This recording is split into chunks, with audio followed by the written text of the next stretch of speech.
Good evening and welcome as we celebrate an evening with the best of the best at the 2019 4th Annual Black Legend Awards Ceremony in Silicon Valley. Sponsored by Silicon Valley Community Foundation and Comerica Bank. Welcome to the 4th Annual Black Legend Awards Ceremony. This project is a collaborative event consisting of 3 of the oldest African American organizations in the Silicon Valley area.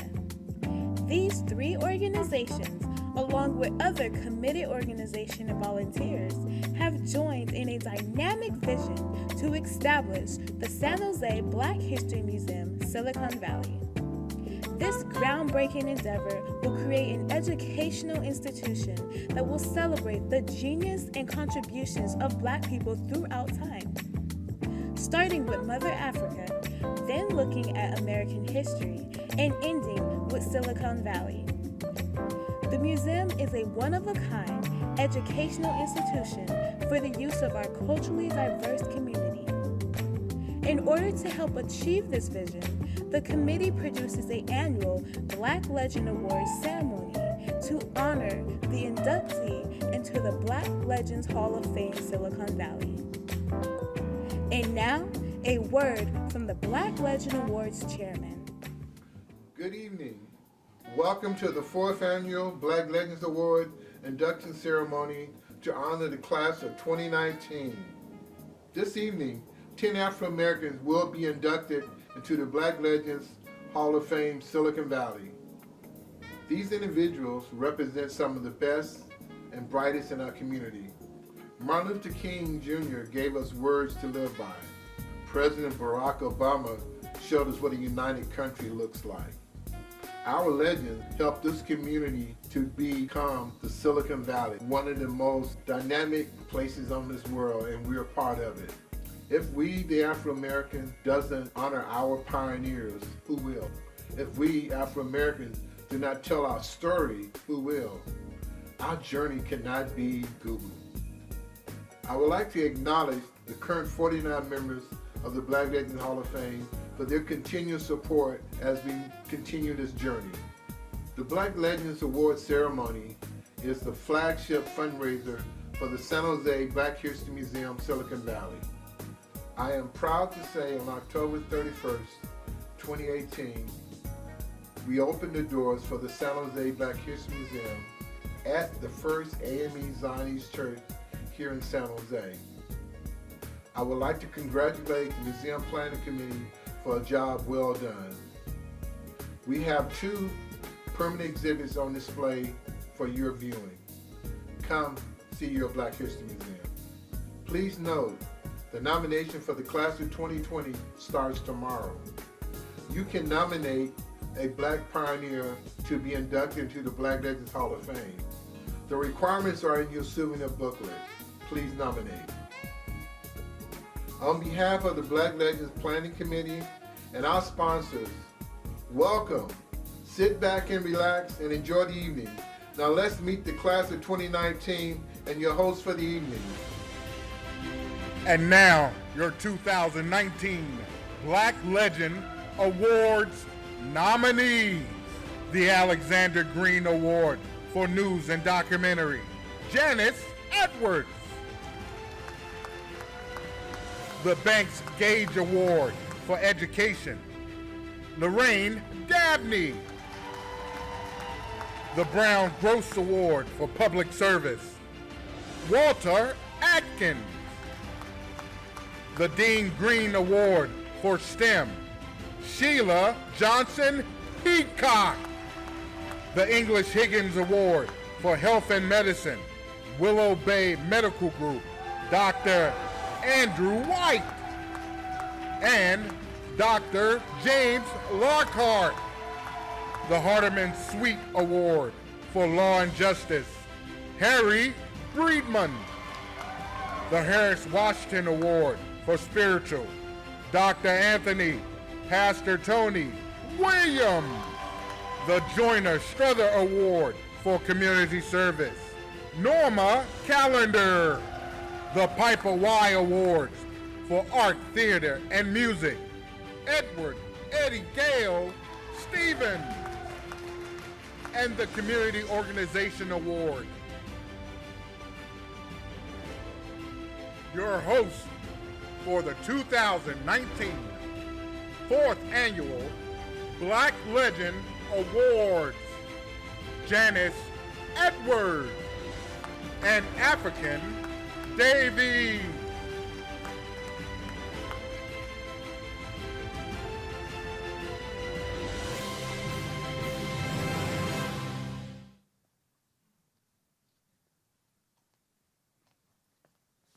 Y'all are a lively group. Yeah, thank you for that energy. Thank you for that energy. To achieve, you must believe. An attitude is about 90% of what we do in life. So I want to read this to you by Charles Swindoll. The longer I live, the more I realize the impact of attitude on life. Attitude, to me, is more important than facts. It's more important than the past, than education, than money, than circumstances, than failures, than successes, than what other people think or say or do. It is more important than appearance, giftedness, or skill. It will make or break a company, a church, a home. The remarkable thing is we have a choice every day regarding the attitude we will embrace for that day. We cannot change our past. We cannot change the fact that people will act in a certain way. We cannot change the inevitable. The only thing we can do is play on the one string we have, and that is our attitude. I'm convinced that life is 10% of what happens to us and 90% how we react to it. And so it is with you we are in charge of our attitudes. And the thing that all of these past, future, and present, and future legends have are great attitudes. How about that?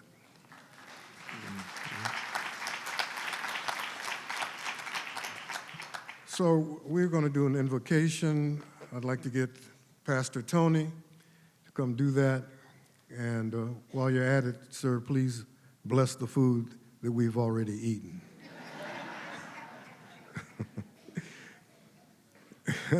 Let's give him a thunderous round of applause. But he's going to be inducted as a legend himself. Are you ready, sir? Yes, sir. You want to do that microphone over there in the middle? Yes.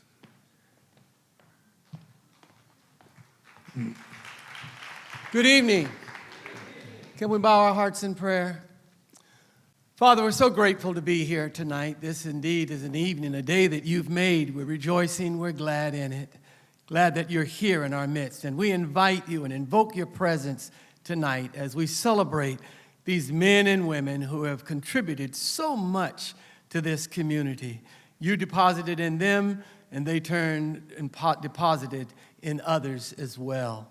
And so knit our hearts together. Help us to make new friends, new associates. Help us to renew old friendships tonight as we honor these men and women who you have had your hand on and has used to reach others who are hurting, broken, are in need one way or another, whether it's from the arts to the music to those who are hurting in prisons and jails.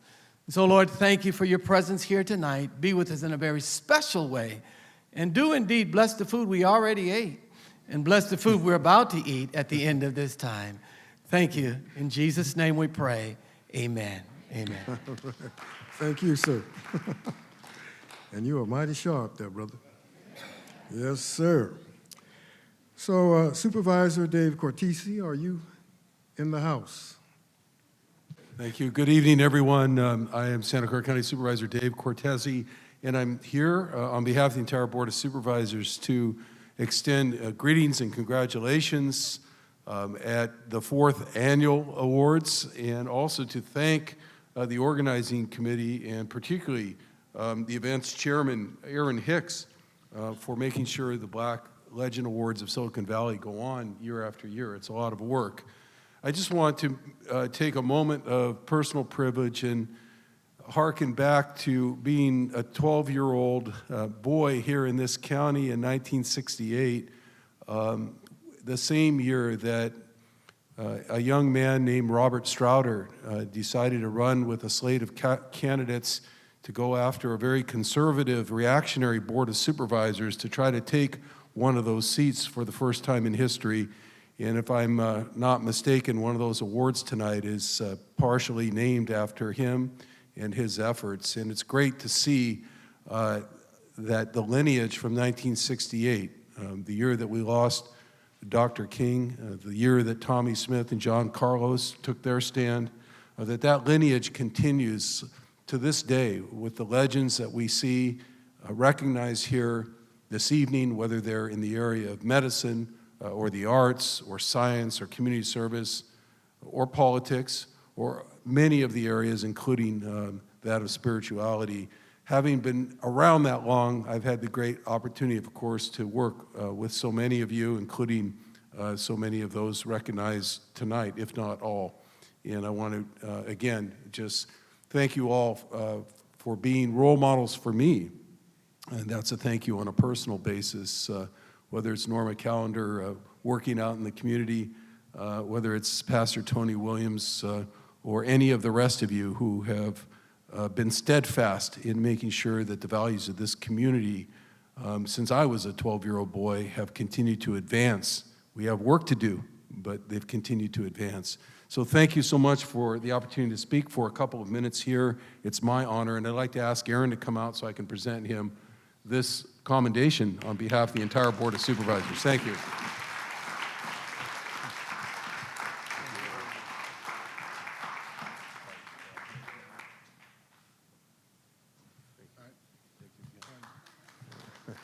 We want to say thank you for all the legends and all the committee. It's a community and we do it all together. Thank you. All right. Congratulations, Aaron.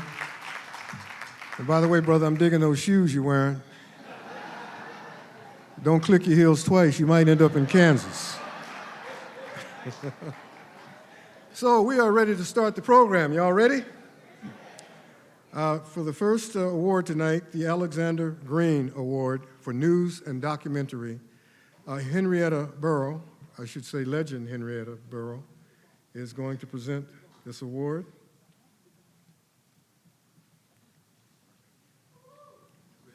All right. Thank you very, very much. This is indeed an exciting evening, isn't it? Yes, it's a very exciting evening. And as a legend who was inducted into the Black Legends Hall of Fame in 2018, just in 2018, and the recipient of the Alexander Green Award for News and Documentary, it's truly an honor for me to introduce Janice Edwards for the Alexander Green Award for News and Documentary. Janice is absolutely outstanding, and outstanding by any standard. And Black legends have a high standard that they have to meet. So as you will see in the Black Legends brochure, and do make sure you get it, Janice is an award-winning talk show host, an Emmy-nominated producer, a media coach, a published author, minister, speaker, MC, and an acclaimed contributor to community empowerment. She is the host and executive producer of her television talk show, Janice Edwards Bay Area Vista, which is now in its 17th year. Her show is produced through her production company, Edwards Unlimited, which itself produces high-quality videos and communication strategies to help entrepreneurs, nonprofit organizations, and corporations to share their own individual visions. She has worked for such local television stations as NBC Bay Area, KRON4, KPIX TV, KBHK, KCSM, Korea TV, and interviewed many well-known personalities whose names you would recognize, like Barack Obama, Oprah, Dr. Deepak Chopra, Whoopi Goldberg, Kerry Washington, Robert Redford, Gloria Steinem, and many others whom you'll see in the Legends brochure. So make sure you get it. You'll see for yourself from the brochure and her bio why she is receiving the Alexander Green Award for News and Documentary and fully merits the honor of being inducted tonight as a Black legend of Silicon Valley. All right. Janice Edwards.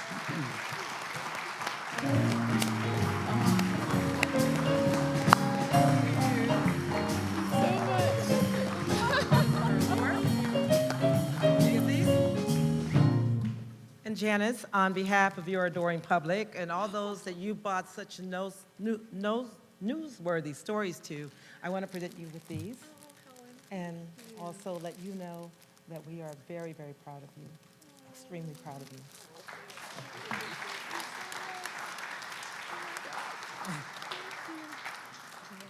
Wow. Thank you so much. Thank you, Helen, for this wonderful surprise. Thank you, Henrietta, and thank you to the Black legends of Silicon Valley. I am just so humbled and honored, and I want to thank God for my life and every blessing in it. And I'm just so grateful to be here tonight. I'm excited to be part of this prestigious group, and I thank you, Black Legends, for what you're doing to preserve such important history. And thank you, Eileen Castanet, for the nomination. I also want to thank people who are near and dear to me who are here tonight. Helen, thank you so much again for this surprise. I want to thank Brian, Ernestine, Jim, Carlton, Ramonia, May, Walter, Zanelle, Alan, Karen, MJ, and Rodney. Thank you all for all of the love and support that you bring into my life and for the place that you hold in my heart. I also want to thank my mother and father, who I believe are here with us in spirit tonight.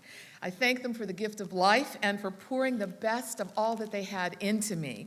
My mother went back to school to get her master's and her PhD and decided that to celebrate that, we would take a road trip. I was 14 years old at the time. We went from Atlanta across country down into Mexico, and we came to California. And it was at the time of this trip of a lifetime, when my feet hit California soil, that I knew that someday this would be my home.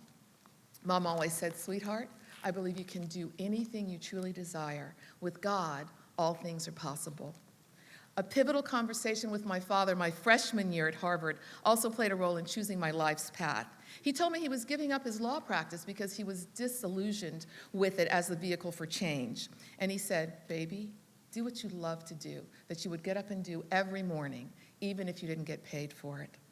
I found part of my life's purpose in journalism and community relations, telling the stories of people who don't have voices and access to visibility and portraying them in their best light. And now it is more important than ever to protect journalism, our fourth estate.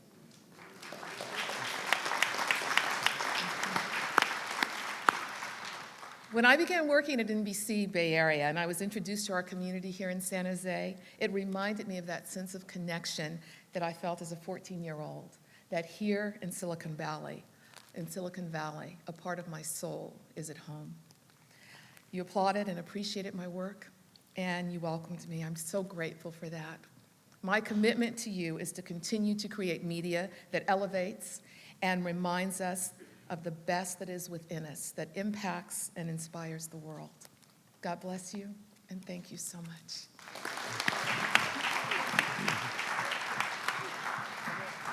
All right.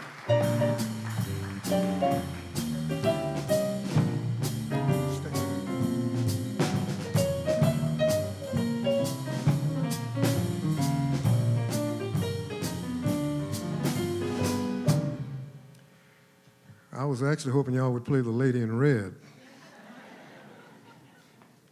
Mr. Galvin Jackson, legend Galvin Jackson, the maestro. Give him and the band a round of applause, please. And if you're following along with your pamphlet, your booklet, we're going to go out of order. And I'm not sure which page you should get on, but for our second award, we are getting ready to do the Piper Y Award for art, theater, and music. So I am here with you again, out of order. Now having the honor of introducing the Piper Y Art, Theater, Music Award, which goes to Edward Stevens, Jr., known as Eddie Gale. Eddie Gale was born and raised in Brooklyn, New York. He started playing the bugle in the marching band of Troop 219, then the Cub Scouts and Boy Scouts of America in Brooklyn, New York. He later picked up the trumpet, and over the years he became a world-renowned trumpet player, studying with bebop trumpet player Kenny Dorham, playing with local groups and sitting in with professionals like saxophonist John Coltrane. In 1974, Gale's track record as a musician, trumpeter, composer, recording artist, and orchestra director led then Mayor Norman Mineta to proclaim Gale as San Jose's ambassador of jazz music. He has performed throughout the Bay Area, Canada, and Europe, and his music has received critical acclaim in the New York Times, Downbeat Magazine, the San Francisco Chronicle, the Louisville, Kentucky Times, the Amsterdam News, and in many other publications and many other reviews. Even in Paris, France. His album, A Minute with Miles, was recognized as the best jazz recording. So Gale, as you can imagine, has received many other awards and recognition. And I can't say too many times, get the Black Legends brochure so you can read it all. And you'll see about also the other legends, and you'll see what Gale has done and why he is now the recipient of the award. So it is both a privilege and an honor for me to present Eddie Gale Stevens, Jr.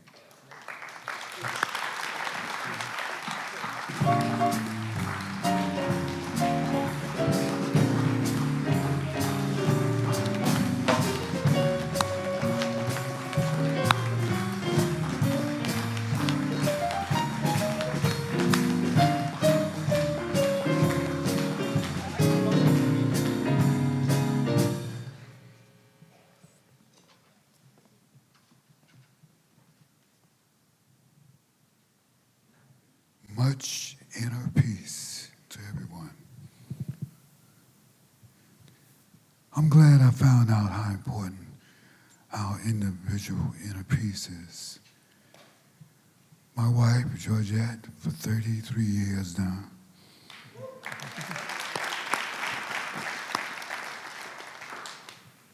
My daughter, Dwana, she's here. My mother-in-law is Carrie Foley.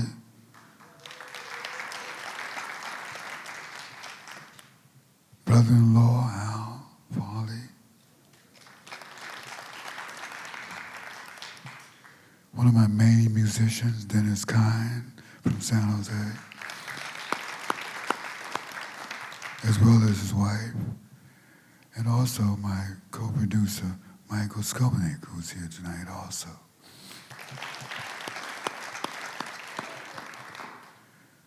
God got me.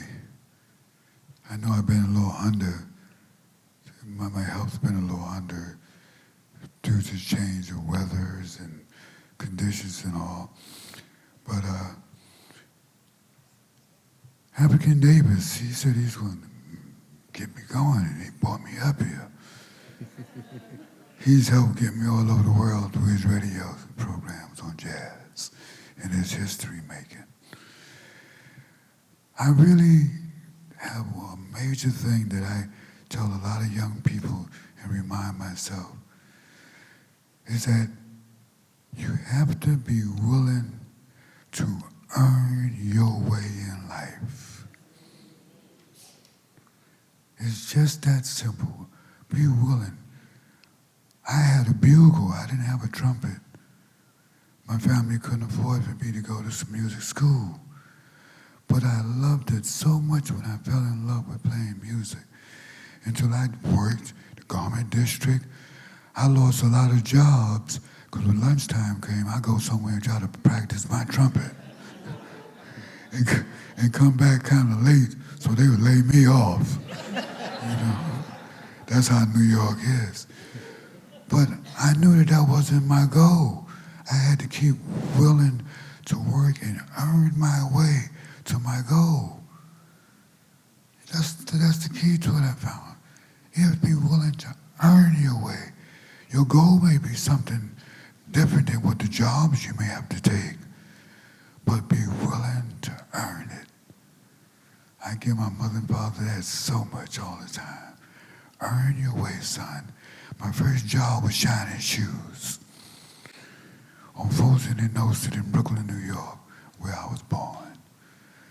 I carried groceries home as a teenager and was happy every time somebody lived 3/4 stories up in the building because they give you a bigger tip. But all this is learning to earn your way. To earn your way. And be truthful to yourself and everyone else about it.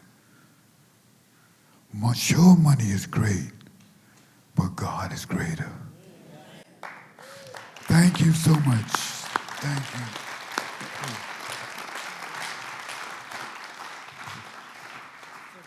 you. Ladies and gentlemen, this is jazz royalty walking across the stage.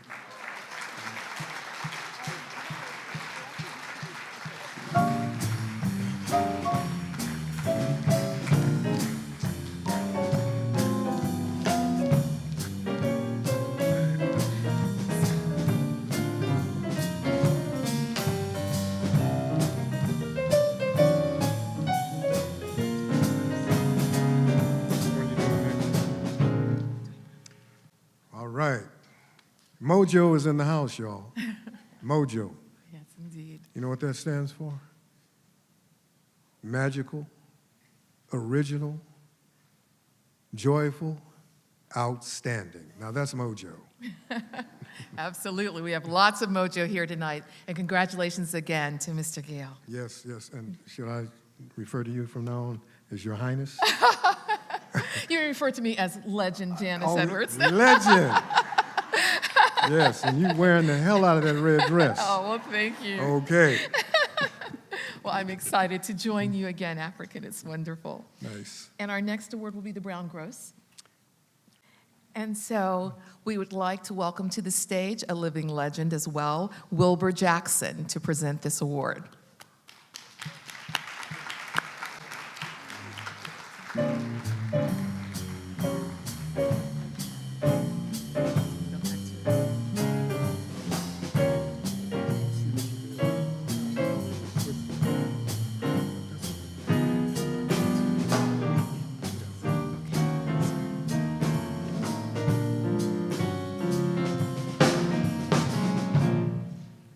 Good evening. All right. You look marvelous tonight. This is great.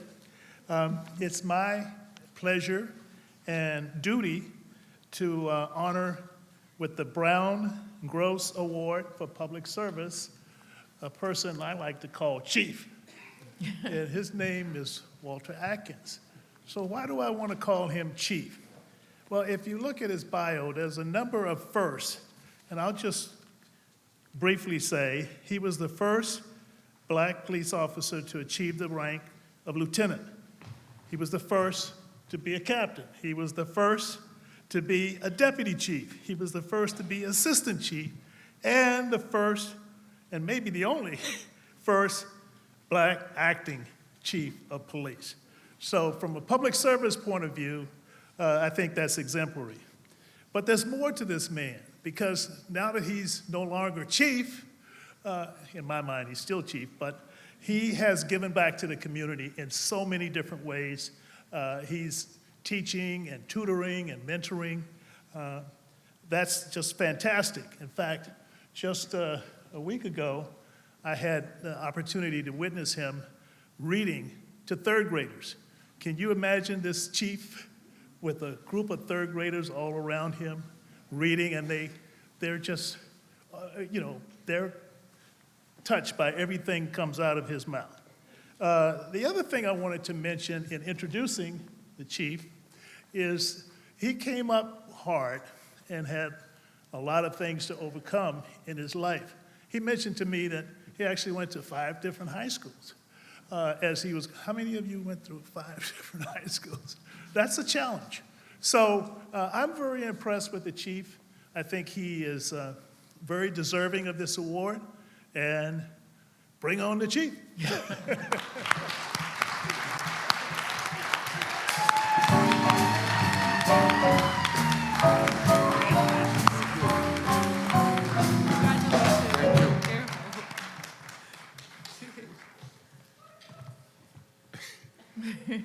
Let me recognize my family first.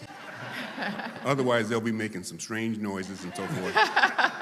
So I have my extended family here, and I'm certainly appreciative of that. By the way, I read to the third graders, second and third graders, because I can expand my vocabulary with them. I actually enjoy that. I'd like to take a minute to recognize somebody. He's a founding member of this organization, but he's not feeling that well here lately. So Bobby Strouder should be here, but he's pretty ill right now, as I understand it. So I'm sorry to hear that. And while I'm on the subject of Bobby, is Huey here? Huey Joyner? Yeah. Where's Huey? Hewitt's in the house. Yeah, well, these two gentlemen go back with me, Huey, about 40 years, Bobby 50 years, because he came to the police academy and he used to come and try to impart some information about the black community to us as we were getting trained and so forth, and I never will forget him. He was a dashing fellow back in the day. And most of you may not know this, but about Huey, 40 years ago, we thought we had game. So we were playing basketball all the time. Now, Huey may not be all that tall and so forth, but he was smooth. And in those days, you didn't have to play athletically. Neither one of us ever felt the net, but you had to be smooth, and that's the way he was. Contributor to the youth program for the last 40 years, and I'm proud to join with such men. A couple of comments about law enforcement. First of all, if I had to identify the things that make a police agency effective, it starts with the community. I think a lot of us knew what happened in Ferguson, Missouri. And the problem there was you had a black community that represented about 85% of the community. But the police department was not in sync with the community. It only had 2 African-American police officers, and neither one of them were ranking officers. They were patrol officers and could not impact the organization. So what I'm saying to you is San Jose's history for the 30 years that I was there was different than that. We had people like the gentleman that I just mentioned and Miss Callender, who you're going to meet in a few minutes. I mean, when she says she wants to come down and talk about something, everybody in the front office started kind of getting ready for it. And there's several of you folks that did that. So an effective agency, in my opinion, has to do with 3 things. An active community.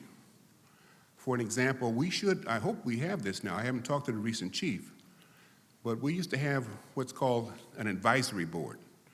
About a dozen African-American folks that could come in once a month, scheduled, sit down for an hour, 2 hours with the chief, and tell him what's up. Tell him where the soft spots were. And that had a lot. The chiefs nowadays need community support to be effective. And so I'd like to offer that as something you'd consider if it's not already happening. I had a chance, like was said, to sit in every particular chair, including the chief's chair, and there's a couple of things that I'm proud of. Number one, I was a hiring authority when I was chief of administration. So I increased the number of women We recently had an arriving Southeast Asian community, so Vietnamese officers or those who spoke Vietnamese, African American officers, any unrepresented group. I'm proud to say that we increased rather dramatically during that time. I'm not so sure if that's holding up. That's why I invite you folks to contact the chief and see if you can arrange something like we had. The other thing I'm pretty proud of is for almost 8 months, I was the acting chief, and San Jose's history is between 8 and 12 times a year they found some reason to have to use deadly force. I had zero, not a single person. So with the conservative element in the police department, I'm sure I wasn't very popular. But I did have an impact on what kind of force was used and so forth. For 2 years, I was the internal affairs commander, and I'm telling you, there is error to be had in an agency. It's just going to happen. But it lessens when that agency is diversified, including women. Men, including me, I said, oh man, we're going to get some lady in here who weighs 127 pounds, and she's 5'4". What's she going to do for us? Wrong, I was. Women use a whole different technique. Most men, even bad acting, high on drug men, don't want to punch a woman, and she is a peacemaker, is what she is. So you ladies, or so your children, don't be ashamed to have them do that job. It's an honorable job if it's done right. The second thing I want to share in just a minute is probably the most important thing I did with my life was to finish my college degree at San Jose City College. I ran into Charles Murray's, Leonard Washington's. I learned, my first book I ever read from cover to cover was Before the Mayflower, Lerone Bennett, and Richard Wright's Native Son. I never would have gotten that had there not been black professors. So let me put my boss on the spot. Where are you? My president. Evergreen Keith H. Where are you, Keith? Keith? Anyway, we have the president of Evergreen Valley is African American now. Where is he? Oh, okay. This is my boss, and I got one thing to say to you: more money. All right, let's go. All right.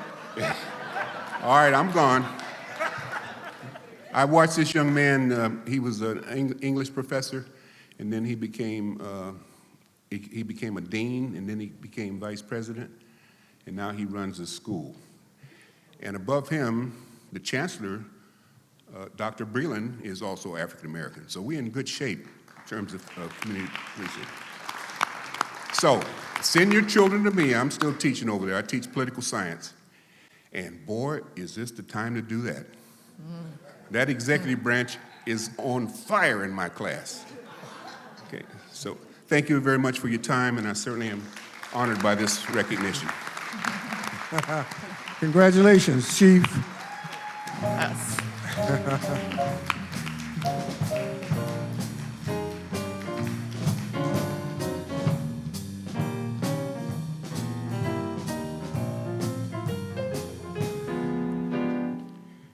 Did y'all notice that chief part showed up? Yes. So, the Banks Gage Award for Education is our next award. And presenting that award is? Legend of his own. He was just on the stage a moment before. Keith Eich. Welcome him. Class of 2018, Banks Gage Award recipient. Thank you so much. It's an honor to give an honor, and I'm so humbly proud to give this magnificent award to Miss Laura W. Dabney.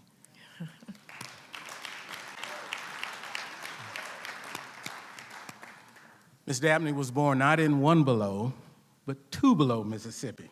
That was good. She came out here in Silicon Valley in 1952. She's been a resident for 67 years. She's a proud member of Delta Sigma Theta Sorority Incorporated. I'm married to an AKA, so it was hard for me to say that. Ms. Dabney's been an elementary teacher for 42 years. 32 Wow. years in Redwood City, California. She taught first grade and ended up teaching fourth grade. She is a member of the Peninsula Bay chapter of the Lynx. She is not a member, she is a founding member of the National Coalition of 100 Black Women. Wow. And it looks like we got about 80 of them in here tonight. She's a past president of San Jose's chapter of Jack and Jill. And what I read her philosophy, it's kind of nice, because live a Christian life and do unto others as you would have them do unto you. That's really nice. She says, never give up and be prepared. Keep the faith and always strive to achieve your goal. There's nothing too great that you cannot do. Ladies and gentlemen, the Banks Cage Education Award, the Honorable Lorraine W. Dabney.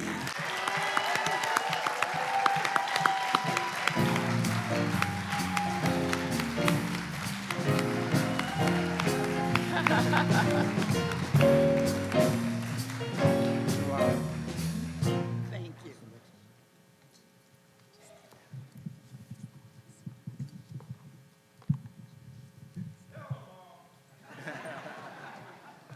Thank you so very much for that introduction. Oh my God, how beautiful it is. We thank God every day for all of his blessings, because without him, there is nothing, I mean nothing, that we cannot do. I think I heard my son's voice over there. You know, I just want to thank my family, my son, my lovely daughter-in-law, Laura, my two grandchildren, Ashley and Tyler, for coming out here. And I'm looking at all of my sorors, my Link sisters, my Jack and Jill, 100 Black Women. I mean, just everybody. And do you know, I have two that came from Texas. Wow. Thank God for them. I have two that came from Southern California. Thank God for them. So, you know, I am blessed. I am blessed, and I know I'm blessed. But first, I just want to say, you know, when I was growing up in Chicago as a little child, I just wanted to work in the community. And, you know, about this high, I had no idea what I was talking about, but I knew I wanted to do something. So I went to my father one day and I said, Daddy, now, see the book's upside down? I said, Daddy, I'm gonna be a tuteta. He said, what, baby? A tuteta. Then he called my mother in the room. Said, what is she talking about? I said, tuteta. She didn't know. So then I went and got some more books, put them on the floor, and got a chair. My mother said, you said school teacher? I said, yes. So I was always the school teacher. Rather than to go out and play, I wanted to teach. So I was always teaching somebody how to do something, and I'm still doing that at this young age. You know, without an education, we cannot make it. And God has made it possible so that we can go to school and get an education. And my thing is to try to help those that need to get scholarships and to know about our black colleges and universities. Many of these schools do not know about that. So I have some of my friends here from my Links chapter, where we go to Sequoia High School and talk to the young people, tell them how to apply for a scholarship. Because you know, if we don't do it, who's going to do it?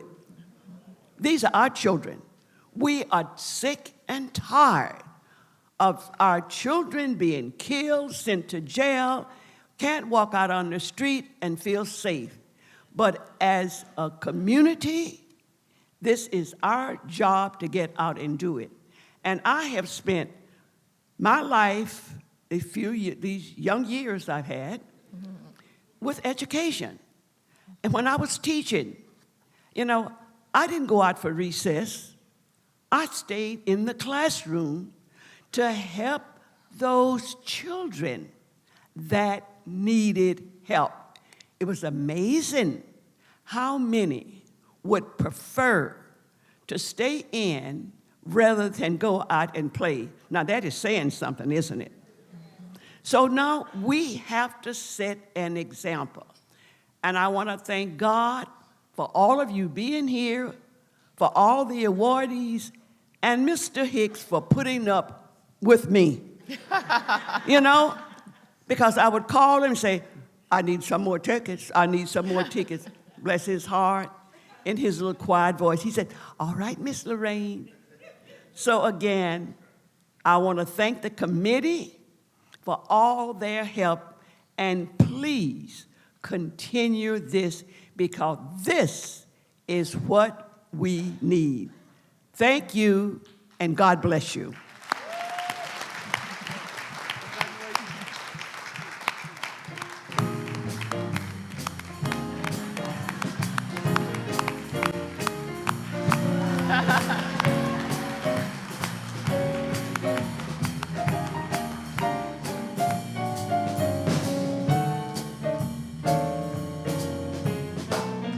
And thank you again, and congratulations, Mrs. Dabney. And thank you for bringing so many people to Black Legends. Give her one more round of applause, all of you.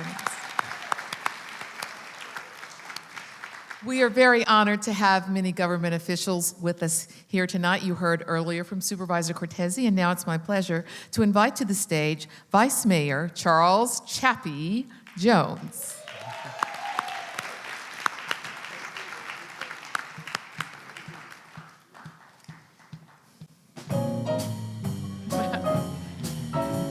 Nice walk-on music.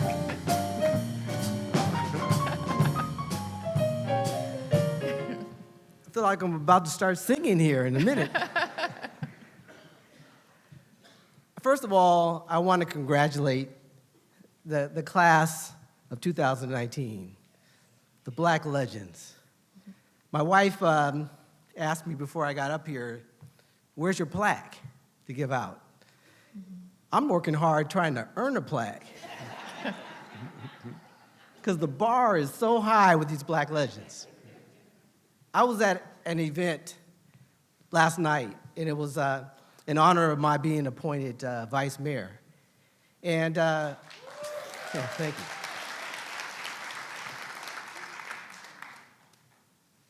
But during that event, it definitely hit me that the only reason why I was up there being recognized is because I was standing on the shoulders of all the Black legends that came before me. So I know that. Black legends like Mrs. Callender and Harry Bremen and Pastor Tony and all the Black legends that are being recognized this evening, as well as in the previous programs, there is a recognition that they opened those doors, they made those sacrifices, and they made people like me able to walk through those doors and be able to achieve things. But the journey still continues. We represent 2.6% of the population in Silicon Valley, in Santa Clara. And that population and that number is going down. 10 years from now, 20 years from now, 50 years from now, there are going to be people who are going to ask the question, what did Black folks do here in Silicon Valley? What contribution did they make? And if we do not have an institution, a museum, some type of recognition so that future generations know that we were here, that we were innovators, that we were educators, that we opened doors, we made things happen, we inspired people, and we built Silicon Valley. If they don't know that, if you don't have a museum that recognizes all those achievements, then our story will be lost. And we can't allow that to happen. So I want to commend the committee. I want to commend Aaron and the rest of the committee for all that they're doing to recognize the achievements of these great individuals, these Black legends. So I want to give everybody a round of applause in recognizing the Black legends that we're recognizing tonight.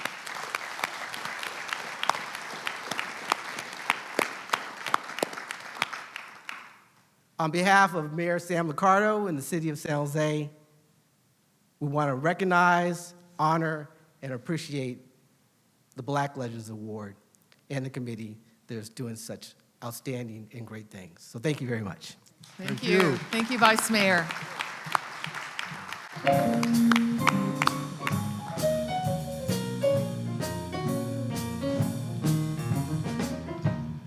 So continuing with city government, welcome from the Santa Clara County, one of the members of the board, Supervisor, Ms. Cindy Chavez.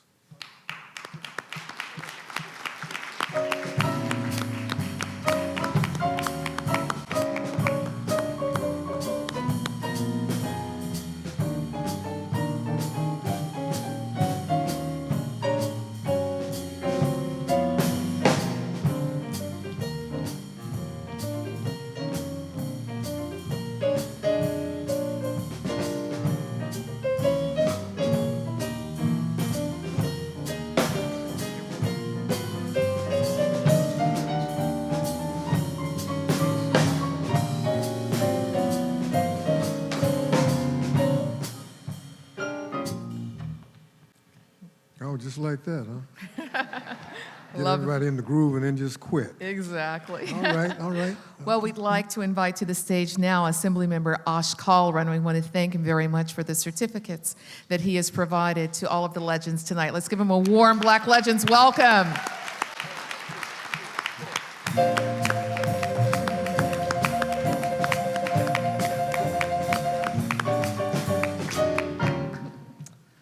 It is cool having that music, Chappie. Yeah, I like that. It's great to be here once again, and I'm so grateful to Aaron Hicks and the team that really has now solidified this as a regular event, because I remember when there were conversations years before about starting this, and I think our Vice Mayor hit it on the head that if this is not done, the history will be forgotten. And the 4 years now, looking at all the legends, and I know so many of them, so many are role models and mentors and friends. We have, of course, our legend right here, legend MC, Janice Edwards, and I think that, Chief, just so you know, when Miss Norma Callender calls, people still straighten up their tie and pay attention. And but in all seriousness, I think it's so important, especially now we see what's happening around our country. And part of why that's happening is because history is not being taught, at least not the complete history of who we are as a people. And when we see things that are being said, when we see how people are acting towards one another, we see the violence and the hatred, both physically as well as coming out of people's mouths, including in our own White House, we recognize that there's a problem. And that problem gets fixed with two things: education and love. And there's a problem with the way our children are taught. And that's why we're trying really hard to get ethnic studies and other curriculum into our schools, and we always get resistance. But we have to keep fighting for that, especially with African American history. African American history is not simply just African American, it's American history. And as Chappie said, he stands as an African American man on the shoulders of legends, so do I. Every American does, whether they want to admit it or not. And so what's happening here tonight is so important, because if we don't preserve the history by recognizing those that created it, that built this valley, that helped to build our nation, then it will be lost. And someone else will tell the history, as it's been done for far, far too long. After all, I remember when I was growing up, my family's from India. The first time I heard about India is when Columbus thought he was going there. First time I heard about the indigenous people is when he got to the wrong place. And the reality is, the first time you hear about Africa is around 400 years ago when the first ship landed in Virginia. We don't learn about Africa before that. That's a problem. And that's why what's happening today and what's been happening for 4 years is so important. Because if a people that can be enslaved and ripped away from their land and everything taken from them can be here in one of the wealthiest places on earth and the innovation capital of the world, and help to have built it and make it what it is, that's one of the most incredible stories of this nation that needs to be told.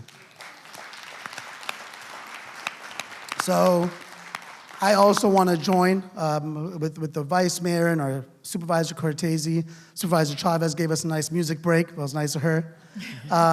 To congratulate all the legends today that are being recognized, as well as the legends, many of them are introducing this year's legends. And thank you, Janice, for mentioning I did have certificates of recognition made for all of the honorees, which is a very, very small token for considering how much they've given to this community. So I look forward to being back next year and for many years to come. And I see some young people sprinkled out. You're the ones that are going to have to keep this tradition going for many, many years, so I can come back for the 10th, 15th, 20th, 25th. And so when people ask the question, Chappie, well, what did Black people do to really help Silicon Valley? We're going to have a lot of answers. So thank you all. All right. Thank you so much. Good to see you all.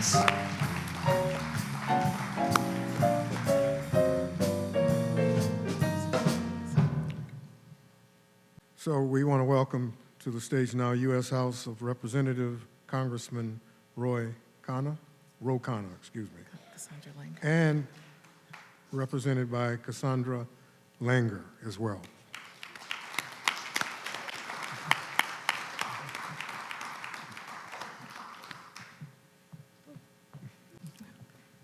Good evening, everyone. Good evening. My name is Cass Langer. I represent the office of Congressman Ro Khanna, and thank you so much for having us, or for the invitation. The congressman sends his regrets that he couldn't be here personally today.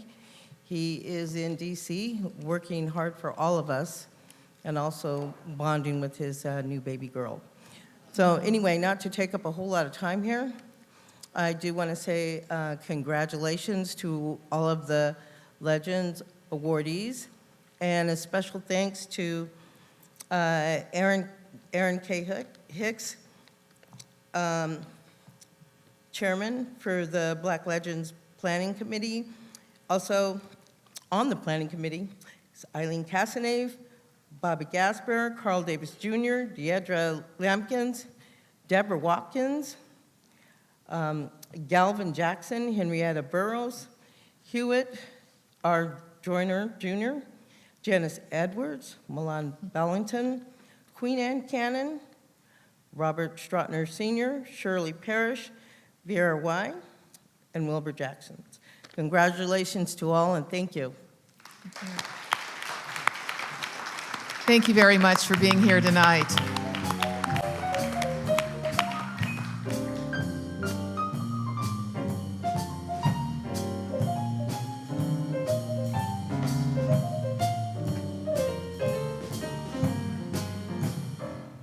So you know what, African, you know what's happening. People are enjoying the walk-on and walk-off music so much that it's time for some more music from our incredible I can Metro dig it. Big Band. Can you dig it? The Metro Big Band. Yes. Under the tutelage of legend Galvin Jackson.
Yeah, all right. All right, Metro Metro Big Band. Yeah, Thank you. sounding lovely. You might have the urge to dance. So there's something that you can do if you have that urge. That's why God invented the bounce. Yeah. You sit there and bounce, but don't bounce to the right or the left. You might hurt somebody. Just up and down. There you go. I like the way you bounce. Yeah. Hey. Next award, the Dean Green Award for STEM, S-T-E-M. What does STEM stand for? Science. Oh, technology. Everybody? Okay, all right. Okay, well, y'all just schooled me. Thank you. Presenting the award for this evening, legend Karen Bradford from the class of 2018. Yes, please welcome her.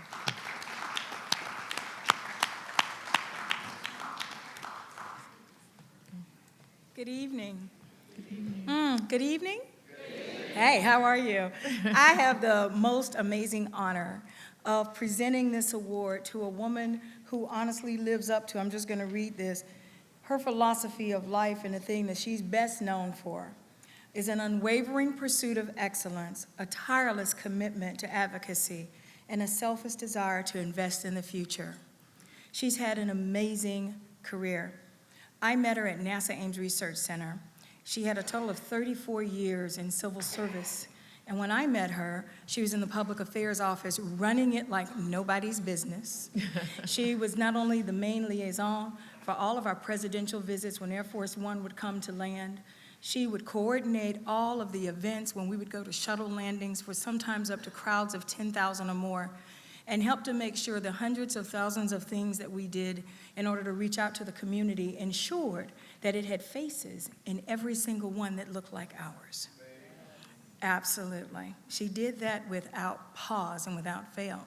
I had been at NASA probably 2 or 3 years, and I met her, and then one day we were sitting in an auditorium much like this. She was sitting behind me, and she leaned over and said, "You may now apply to the National Coalition of 100 Black Women in Silicon Valley chapter." She didn't say I was in. She said, "You may now apply." And I did, because you listen when Sheila tells you to do something. And I was honored to do so. She's a founding member of that chapter.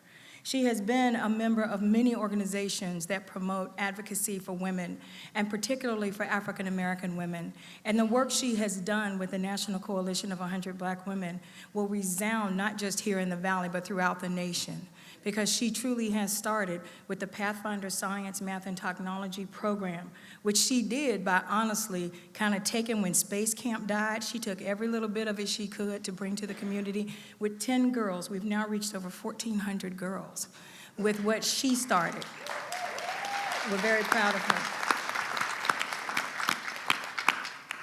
In addition, she's been a very active member of the Evergreen Valley United Methodist Church. She's also, with NCBW, a founder of a micro-lending program that connects African American women here in Silicon Valley to support 60 women in Otom, Ghana, West Africa, to help them establish businesses so that they too can be the seeds that help their next generations grow up and flourish. And that can't help but help all of us, right? So it is one of the things, her philosophy in life: trust, believe, and endure. Be your authentic self. Bring others along, whether they want to or not. I put that in. She didn't say that. And leave a legacy that your grandchildren will be proud of. I know that Rena Marie is proud of her. I am proud of her. And I'm honored to introduce to you and present to you the winner of the Dean Green STEM Award, Science, Technology, Engineering, and Math, Sheila Johnson Heacock.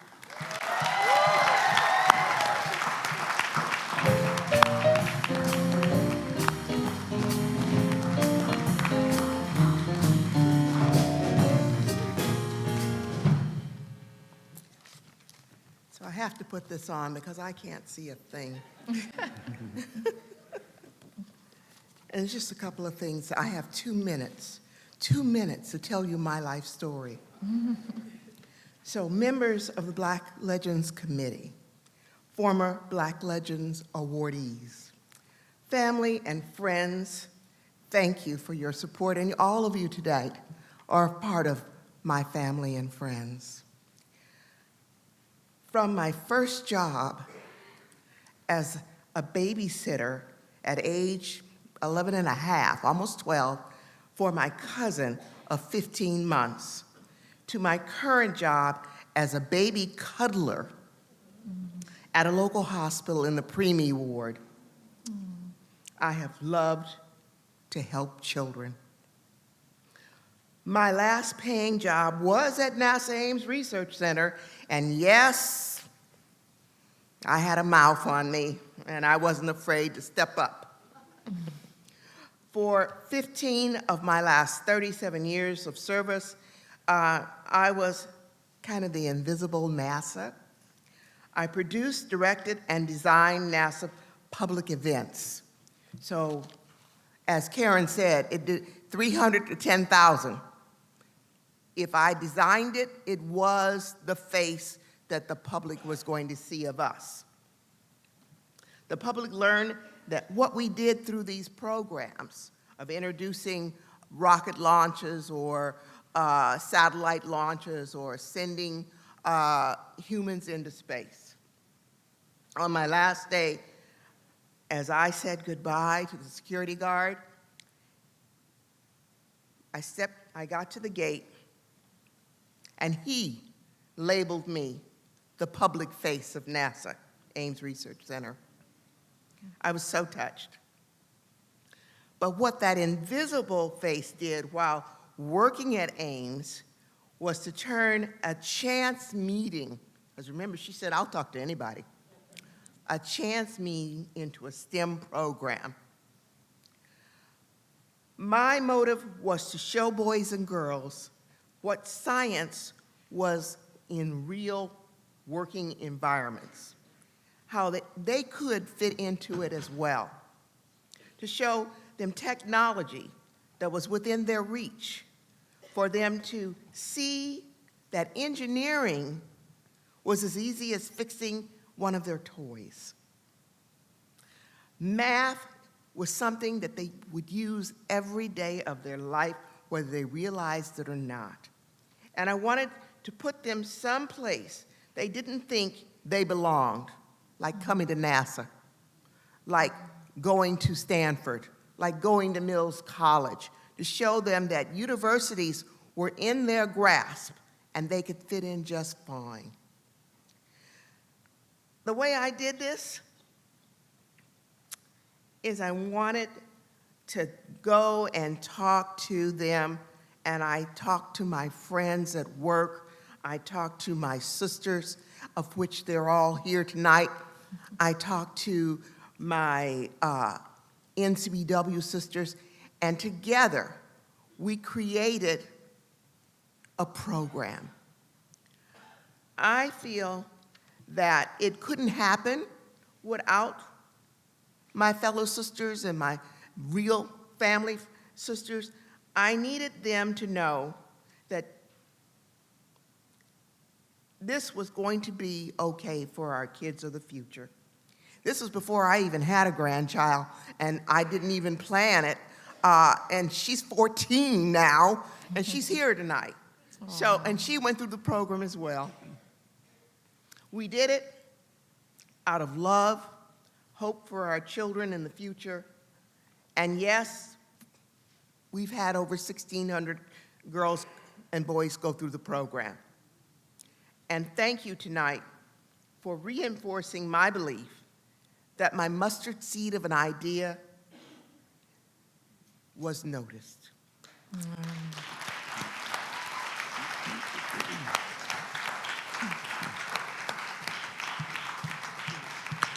All right. Congratulations again. Yeah, very good, very good. And you know, African, there's also STEAM that's important these days. You appreciate that because the arts have been added into some of those programs. Absolutely. Yes. And I just want to take a moment to acknowledge the audience. These folks, there's a fashion show going on out here in the audience. Well, you look marvelous. I'm telling you, and the band showed up too. You know, one of my favorite cats, jazz musician Art Blakey. You hip to him? Yeah, one of his quotes was, "Dress to impress because they see you before they hear you." So thank you for doing that. Good quote. Yeah. Yes. We want to remind you also, as we refer to the souvenir booklet, that they are available so that you'll be able to read in its entirety about all of the legends tonight. So those are available for you. And our next award is the English Higgins Award for Health and Medicine. And we'd like to invite back to the stage legend Henrietta Burroughs. And it's so nice to see you again. Thank you, Janice. You know, it's only fitting after hearing new legend Sheila Johnson talking about being a baby cuddler in the hospital, cuddling preemies, to now talk about the English Higgins Award for Health and Medicine, which goes to the Willow Bay Medical Group, founded by Dr. Andrew White and Dr. James Lockhart.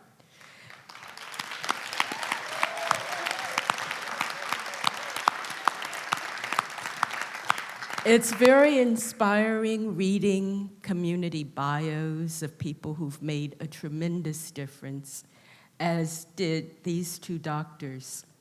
Dr. Andrew White Jr. is no longer with us, but Dr. White received his medical degree at Howard University in 1956 after serving as a master sergeant in the U.S. Army during World War II. He served his residency at the Sacramento County Hospital.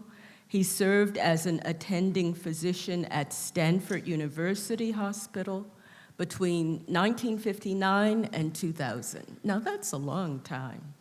And during this time, he served on many community boards and received many honors.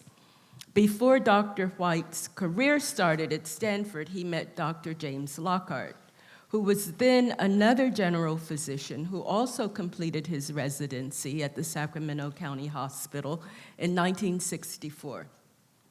Later, Dr. Lockhart became the only African-American physician practicing in Menlo Park, and the practice attracted and served predominantly Black patients in Menlo Park, East Palo Alto, and other parts of the Bay Area. And I'm seconding again Janice's mention of the Black Legends souvenir booklet, where you can read all of this and read more. And you'll see where Dr. Lockhart held hospital staff memberships at Stanford University Hospital, Lucille Packard Children's Hospital at Stanford, and Sequoia Hospital in Redwood City. Now, where else, tell me, do you read about the contributions of African-American doctors like these? In 1958, Dr. White and Dr. Lockhart co-founded the Willow Bay Medical Group, which was one of the first African-American medical practices on the peninsula and in Silicon Valley. The two had a lifelong professional partnership and enduring friendship. They had the joint desire to take care of their community regardless of their patients' ability to pay. Their practice was one of the few area medical practices that accepted Medi-Cal, and they were even known to accept collard greens and barbecue as payment. They were really committed. It is because of Dr. White and Dr. Lockhart's individual accomplishments, their service to the community, and the service of the Willow Bay Medical Group's service to its patients, that the English Higgins Award for Health and Medicine is being given to Dr. White, Dr. Lockhart, and the Willow Bay Medical Group, and it is indeed, again, an honor. This time for me to present this award to Dr. Vanita White for Dr. Andrew White, and to Mrs. Phyllis Dugal for Dr. James Lockhart.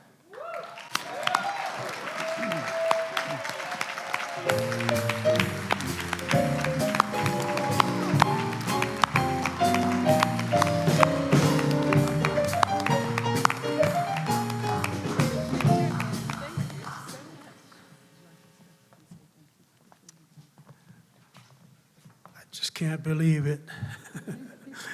Anyway, I thank you very much.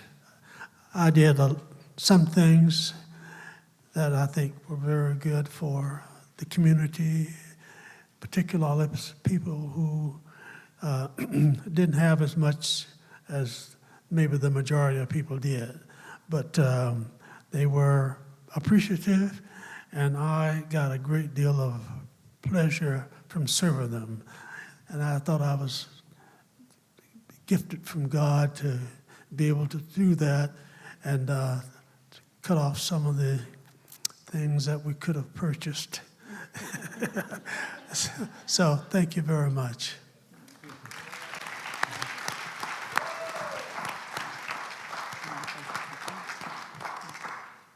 As a representative not only of the Lockhart family, but also as an employee of Willow Bay Medical Group, I just wanted to let you know that it's very much a community that, and a family that served the community, and the community served the medical group. We are so blessed to still have people who worked for the medical group who are here tonight that I just want to recognize really quickly. I would like to recognize Mrs. Iona Guillory. She was known by Good Sister. I'd also like to recognize Mr. Keith Samuels, and everybody please stand up as I recognize you. Mr. Keith Samuels, who is representing his mother, Willie Mae Samuels. She was affectionately known as Jack, so thank you. I'd like to recognize Miss Phyllis Nichols, who was nurse. Phyllis Nichols, thank you very much. And because it was a family practice, I'd like to recognize my cousin, D.C. Adams, who also worked at the medical practice. And behind every great doctor is a wonderful family. And so I'd like to recognize all of our family and our friends that came out to support in honoring Dr. James Lockhart and Dr. Andrew White. Thank you. And thank you very, very much, committee. Thank you very much, Black Legends Committee.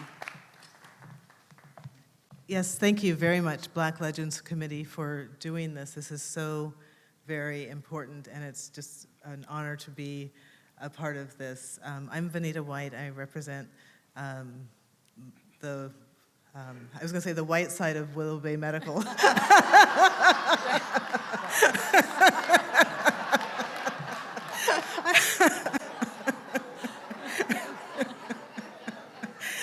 I didn't mean to say that, but it just came out.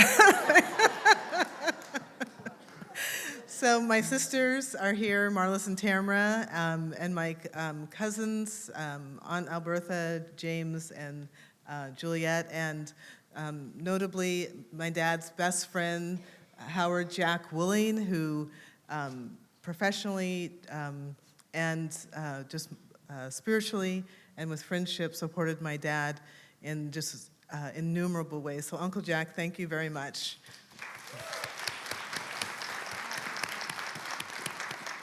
And again, thank you to Willow Bay Medical Group, who stood by the practice through thick and thin. Thank you for 35 years supporting the practice, that it could survive for 35 years from the 60s into the 90s, covering integration, covering civil rights, covering the war and many presidencies and so many other things, covering the boon of Silicon Valley. They went through so many changes as Black men practicing in that environment, admitting to Stanford Hospital. They were old-style doctors. They did house calls. They met their patients in the emergency room. The patients had to go to the emergency room. They didn't hand them off to another doctor. When they had to be admitted to the hospital, they followed their patients and went on rounds every day to see their patients. They followed their patients if they were pregnant and needed to deliver, and we had several vacations that were forestalled because of baby coming. I'm sure you guys, yes. And so they really were committed to the practice of excellent medicine, but also to really making a contribution and meeting the needs of the community and to enhancing the community so that others could go forth in their endeavors. I think that there's a quote that says, being sick makes you poor and being poor makes you sick. And so I really think that what they did was to make it easier by bringing health to people, for people to thrive in whatever was important to them. And I think that's really what we're all about. Every single person who's here tonight really desires to be able to create a road where whatever you want to do, that you can thrive. And so my hat's off to you, Dr. Lockhart, for your incredible dedication, your commitment to education in the community, and to your families. And I thank you so much. It is true that they did take barbecue and collard greens sometimes as payment for people who weren't able to contribute financially. That wasn't the majority of their practice, obviously. But it just shows that they were dedicated to the community, and I really have an incredible amount of respect for them. I followed in my father's footsteps in medicine, but I held no candle to either of these gentlemen.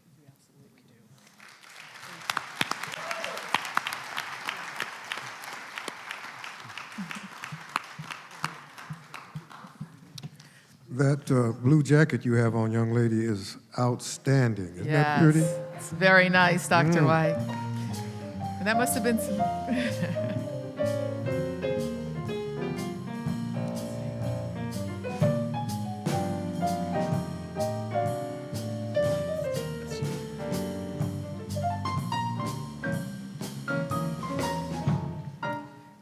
I'm just thinking it must have been some really good collard greens, huh?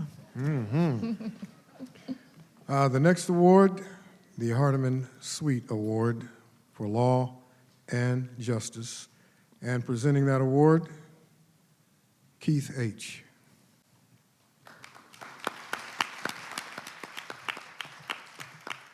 You guys doing okay? All right, I'm gonna have the band play the song by Michael Jackson in honor of Trump. Can you guys play Off the Wall?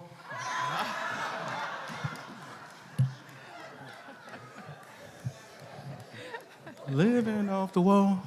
All right. I just want to take a minute. All African Americans in Silicon Valley, I want you to look around because you won't see much of us in any neighborhood like this, so absorb it. We're spread out. I mean, we've had science, we've had education, folks, and you know one thing we need as people of color, we need the law on our side. And it's a great, great honor to have the Hardeman Sweet Law and Justice Award go to Harry Breedman.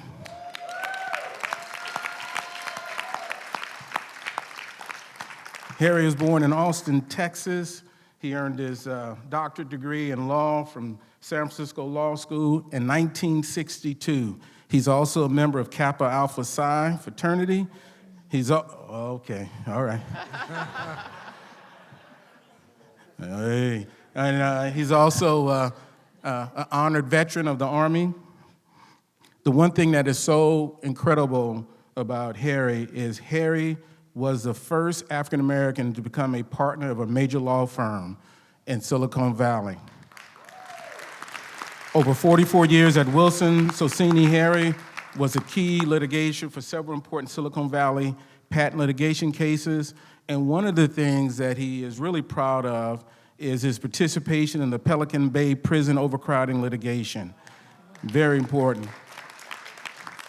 His philosophy in life is develop a set of core values you believe in and remain true to these values, no matter the cost. It is my honor to introduce to you the Hardeman Sweet Law and Justice Award to Harry Breedman, Esquire.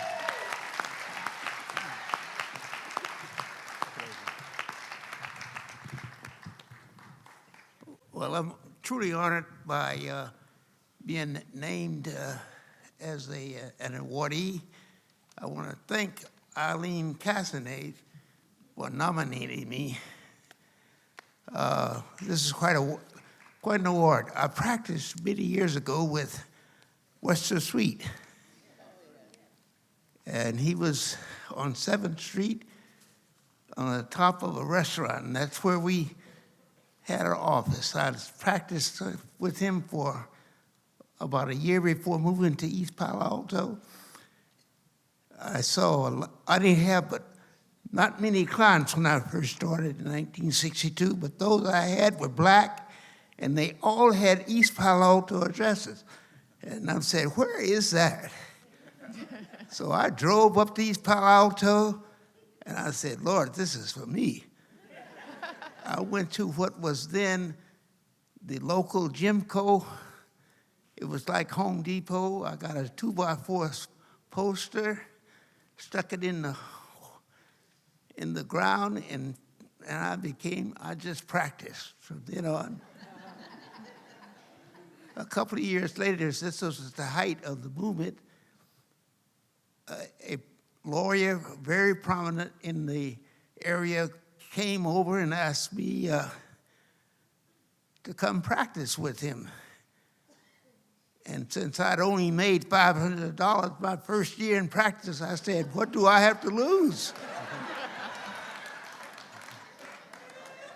I didn't know where his office was. He took me out to lunch, and I would take lunch. I was open to any free lunch. The only problem is I only had one suit, and I had to make sure I was in the shade, otherwise it would turn colors in the sun. Look, all of this is true, by the way. You can't make this stuff up. My first paying client was referred to me by Dr. James Lockhart. Oh, wow. So I can, in those days, and this was not that long ago, 1962. Someone said not that long. Well, in any event, in those days, the main thrust of being a lawyer, being a doctor, is make sure we supported each other. And that was a challenge, believe me.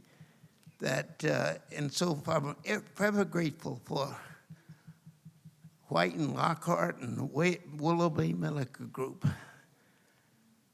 I guess 2 minutes, one more minute. I happened to join a group of 5 in 1964. The lawyer had subsequently went on and became a congressman. His name was Pete McCloskey. And there were 5 of us. And I was remember that movie, The Spook Who Sat by the Door? That was me.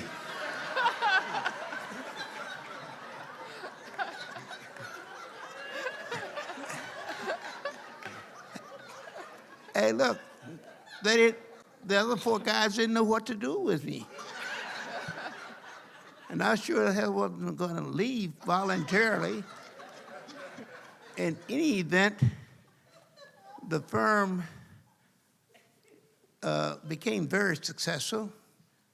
From the 5, which we started, it grew to the height of the bubble late in the mid-2000, 2007 to 8. We had 950 lawyers. I had lunch with one of the founding partners several weeks ago, and now it has about 800 lawyers.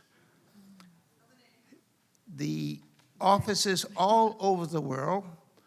It is, and you read the PR, and it says it's the most prominent high technology firm in the world. And it's sad to say, diversity in the law practice, major law firms, is the same in the year 2019 as it was in 1966. There's hardly any difference. I happened to start together with the few African Americans who were partners in the early 70s. There were about 7 or 8 of us we formed a group called African American Partners or Black Partners in Majority Law Firms. There were 7 or 8 of us. Well, it's grown. Big deal. There are 60 of them now.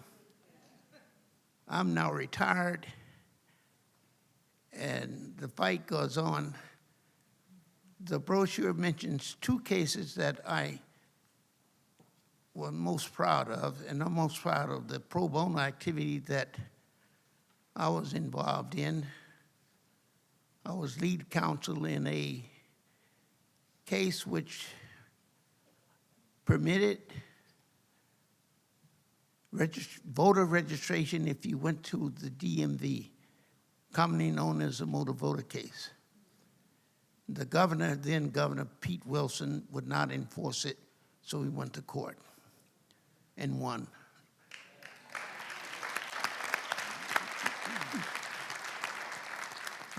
The U.S. Supreme Court upheld our position. The other case is the Pelican Bay, which is, according to a lot of the criminal law practitioners, a very significant case because it held Pelican Bay State Prison, the overcrowded condition, as being unconstitutional.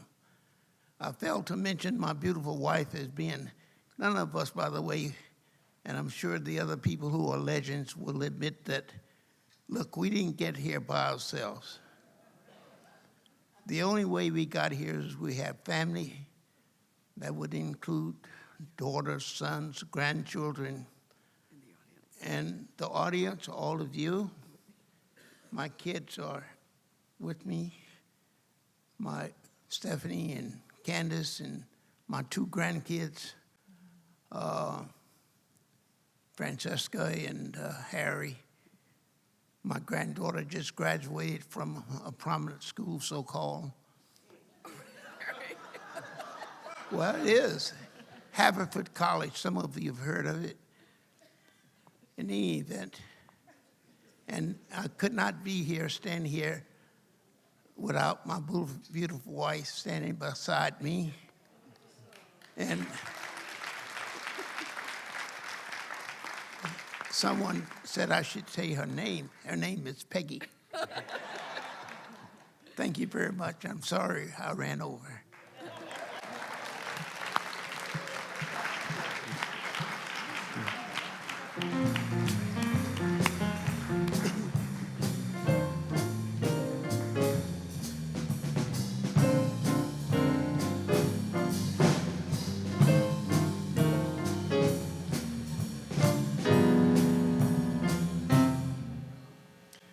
Yeah, so he acknowledged that he ran over, but he did it with comedy and laid some knowledge on us. Yeah, so wonderful to hear those stories. Yeah, it really is. And that's what we need, folks. We need more stories. We need to tell our story. Yes, that's why Definitely. we're celebrating tonight Yes, during that's- Black History Month. You find out who's who and what's what. That's it. And that's so important. So, We want to acknowledge our sponsors. As you know, events like this really need support, and we are so grateful to all who have contributed. and that would be the Silicon Valley Community Foundation and Comerica Bank. Thank you. Yes, for the business partner sponsorship. The group sponsorships include legend Wilbur Jackson, class of 2017, a Black Education Network, ABEN, legend Deborah Watkins, class of 2017, Rick Callender for legend Norma Callender, class of 2019, Willow Bay Medical Group, Dr. Vanita White, MD, and Dr. Virginia Lockhart, PhD, and legend Will Ector, class of 2018. Thank you to our group sponsors.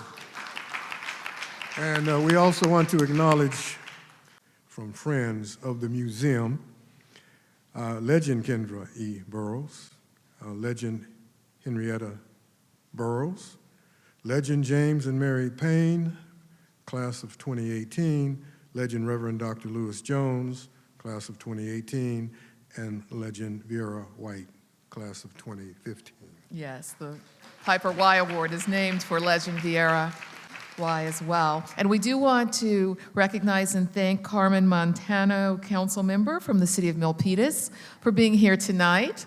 Can you stand so we can acknowledge you? Thank you so much for joining us. We greatly appreciate your support. Thank you. And now it's time to introduce someone who, it's true, needs no introduction, but we are very honored to ask legend Hewitt R. Joyner, class of 2015, to please join us, one of the founding members of the committee for the Black Legend Award. So let's give him his just due, an applause and appreciation. Hewitt Joyner.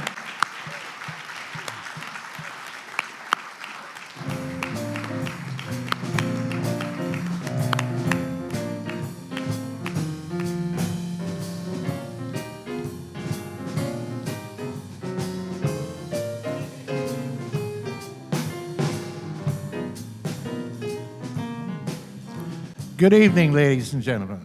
Good evening. The dream's alive. I'm so happy and so proud to announce that October 31st of 2018, we opened the doors to our Black History Museum.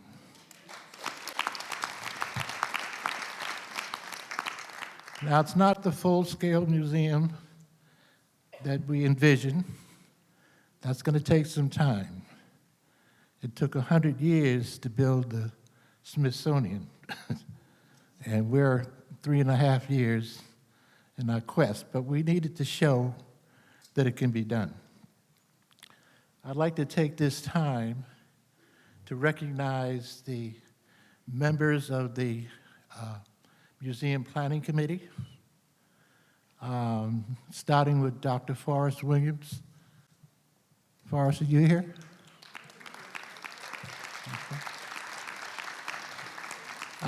Mrs. Ellen Rollins, I think she's here somewhere.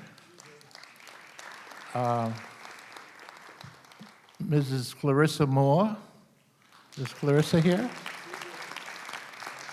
All right.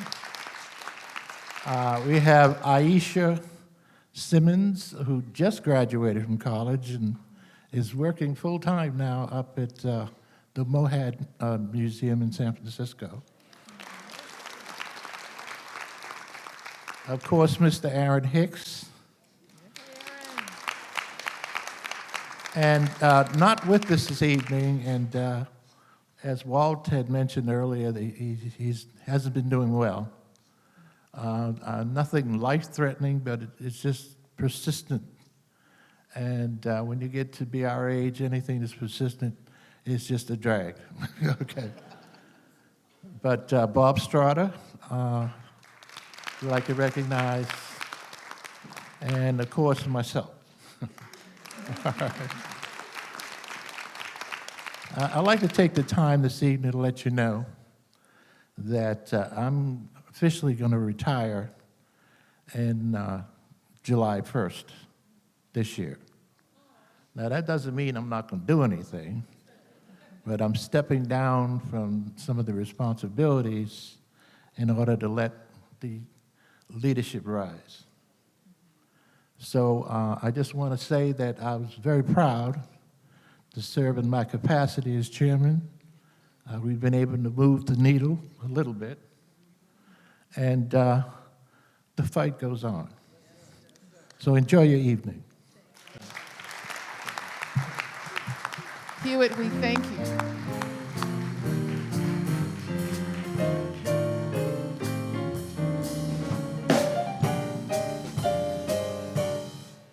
We just want to acknowledge Hewitt one more time, even though he's probably backstage coming around, for his incredible dedication, his vision, his sacrifice, and his leadership. Hewitt, we are in your debt, and we appreciate you greatly. Thank you so very much. And now we're going to hear some music from the Metro Big Band, and they're getting ready to do Off the Wall, and Keith H. is going to come up and sing. Where is he? And you can do a little bit of Africans bounce if you want. Yeah, go ahead and bounce a little taste. Yeah, there you go. Move a little bit. We'll be back.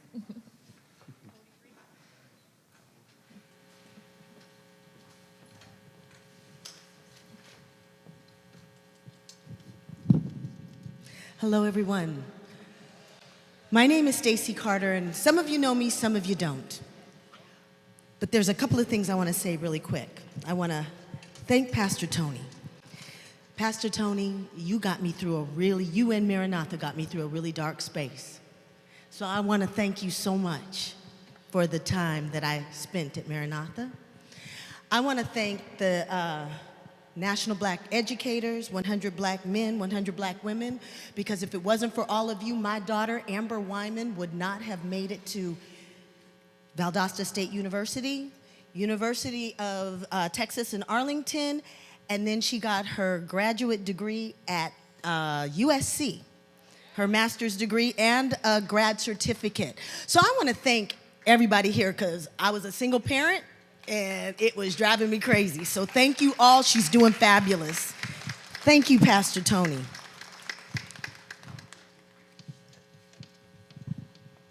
One, two, 1, 2, 3, 4.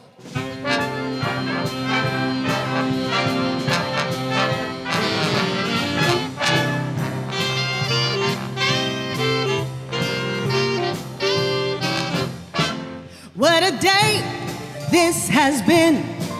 What a rare mood I'm in. It's almost like being in love. There's a smile on my face for the whole human race. It's almost like being in love. The music of life seems to be like a bell that's ringing for me.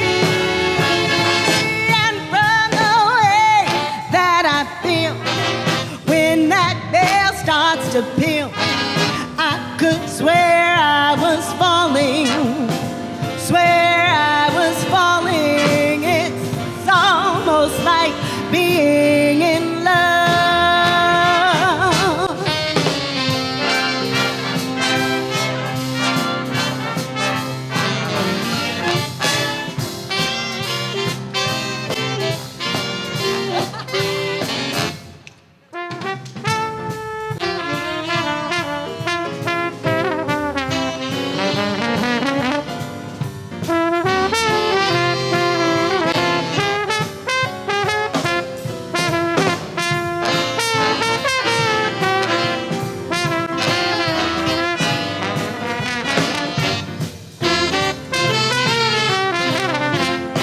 Thank you, Rick.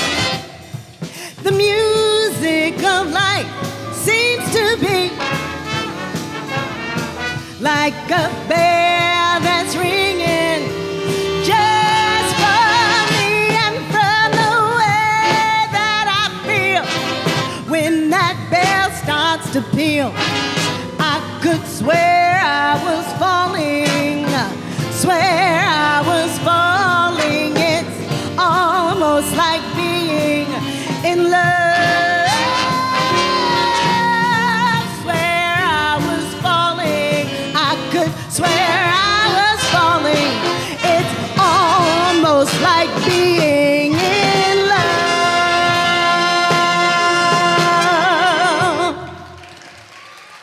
Thank you.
big band.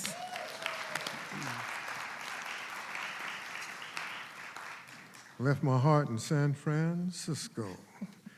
Well, what I want to know is, do you know the way to San Jose? All right. All right. Our next award is the Harris Washington Award, acknowledging the spiritual contributions. And here to present the award, please welcome back to the stage legend Karen Bradford, class of 2018, Dean Green STEM Award.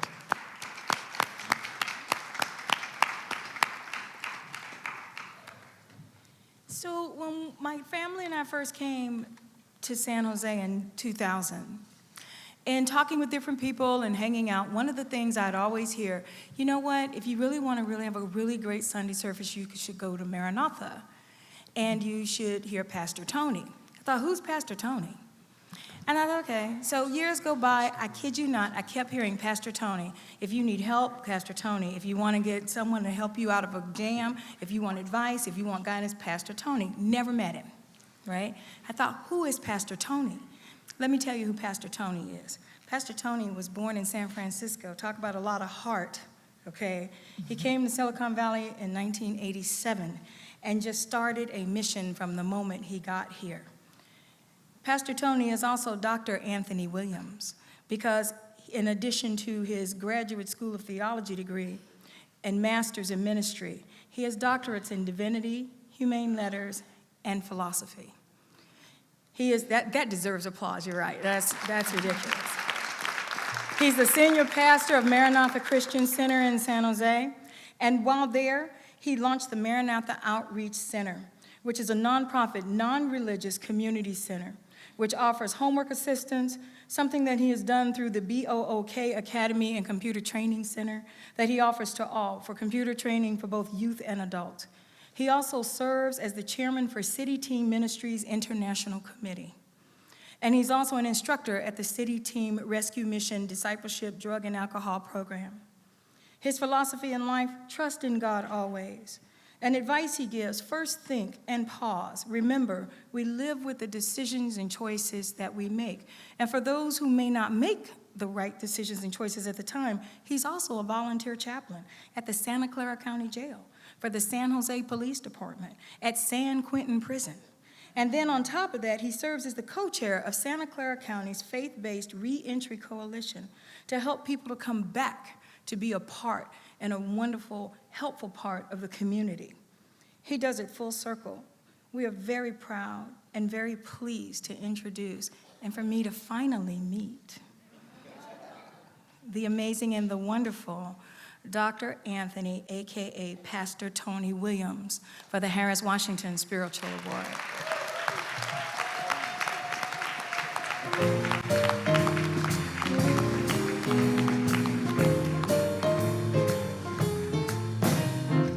Good evening. I'm humbled by and honored by this award, and just to be here. I keep thinking I don't deserve it, but I'm sure enjoying it. And I thank God for that. I want to thank God first and foremost in my life. I'm blessed to be here. I spent last year almost 4 months in ICU, and when the doctors finally let me go, still recovering, but he said only 5 in 100 would walk out of the hospital with what happened to you. So I'm blessed to be here, blessed to be breathing, blessed to be alive. Amen. I want to thank God for my wife, Nadine, of 47 years. Wow. I've dragged her from San Francisco to Hawaii, to San Diego, to Los Angeles, finally back to the Bay Area in San Jose, and she's been with me. And my beautiful daughter, Megan, who's here, and my 4 children, I'm thankful for them as well. And I'm thankful for my mom, the first black woman to graduate from Chico State University. And when she got to San Francisco, they said Maud would be a good teacher for her people. And she taught and retired in the school district in San Francisco, but she never gave up on me. And I made some bad choices when I was a teenager, young, between jail and drugs and all of the other things. I ended up just a wreck. But my mother never gave up on me. And if anybody ever had a praying mother, that's why you're here today now. you're here because your mama prayed. And not only she prayed me out and prayed me through, and I came to know Christ as my Savior and went in the ministry. And we've been in full-time ministry for 47 years now. I'm also grateful to our church, Maranatha Christian Center, that allowed me, and they work along with me. It's not anything I've done myself, but it's been the team at Maranatha and the members and all that. We have our book program. That is building our own kids. That's what book stands for. And we pick up children from 10-mile radius for free. We pick them up in our 2 vans. We bring them to the church. We give them access to the Computer Learning Center. We give them access to free tutoring. And we also feed them a meal, and then we'll prepare them a box because some of their brothers and sisters didn't get lunch during that week, and they can take a box of that meal home. And it's all done through volunteers. We're grateful that they allowed us to start Mission Possible Reentry Program. And we have 4 reentry here in the county of Santa Clara, and they help men and women who are returning from prison to acclimate back into our community and society. And also we have the Mary Maud Williams, that's my mother's name, by the way, scholarship fund for young people who are headed out to college.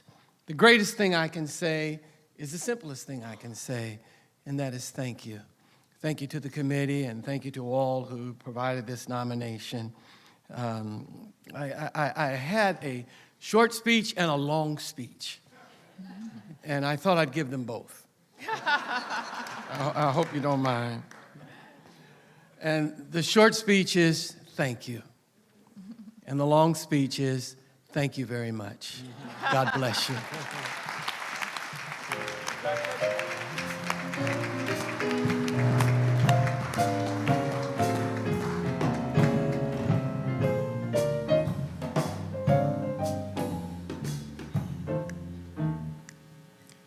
I love the way you guys end the song. I'm just like, yeah, boom, it's done. I want to take a moment to acknowledge the young people in the audience and these 2 youngsters that are on the stage have been handing these awards out. I mean, they are the future. And that's why we do these things we do, so that our children can have a future. So yes, and they've been doing a great young job. Folks. And so now it is time for the Joyner Strouder Award for Community Service.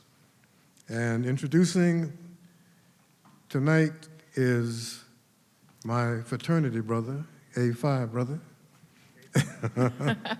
Wilbert Jackson, legend Wilbert Jackson. Thank you. Thank you. As a 2017 honoree for the Joyner Strouder Community Service Award, it is my pleasure to welcome Norma J. Callender to the 2019 award. If you look at her biography, you see quite a rich series of accomplishments and commitment to the community. One of the things that caught my attention is when I looked at her professions, I said, wow, how can you get all of that into one lifetime? Look at that. She was an executive, a budget analyst, a paralegal, a loan broker, an insurance agent. I'm going, wow, I'm getting tired just reading the list. But more importantly, the thing that really jumps out is she kind of put San Jose on the map where we had a major civil rights, human rights kind of problem here in our city, in San Jose, back in the 70s. And she was a leader within the community to go after one of the big corporations in this country and bring national attention to the civil rights violations of our young people, Denny's. And some of us have been around long enough to remember that.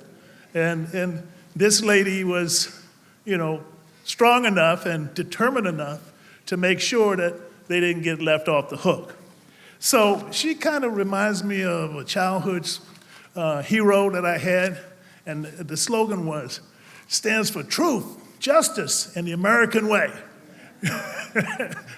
That's our honoree for this evening, Norma J. Callender. Truth, justice, and the calendar way.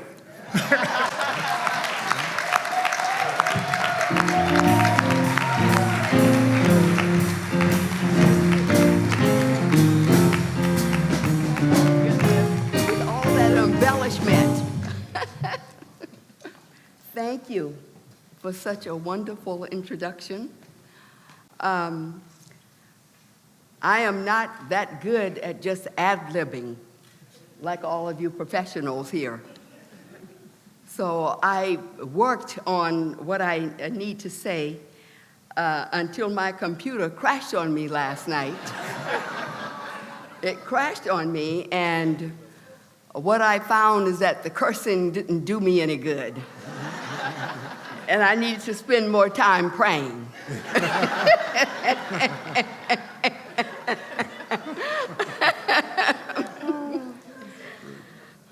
I want to say that I thank God that the Black Legends have chosen me as one from the most humbling beginnings to receive the Joyner Strouder Award.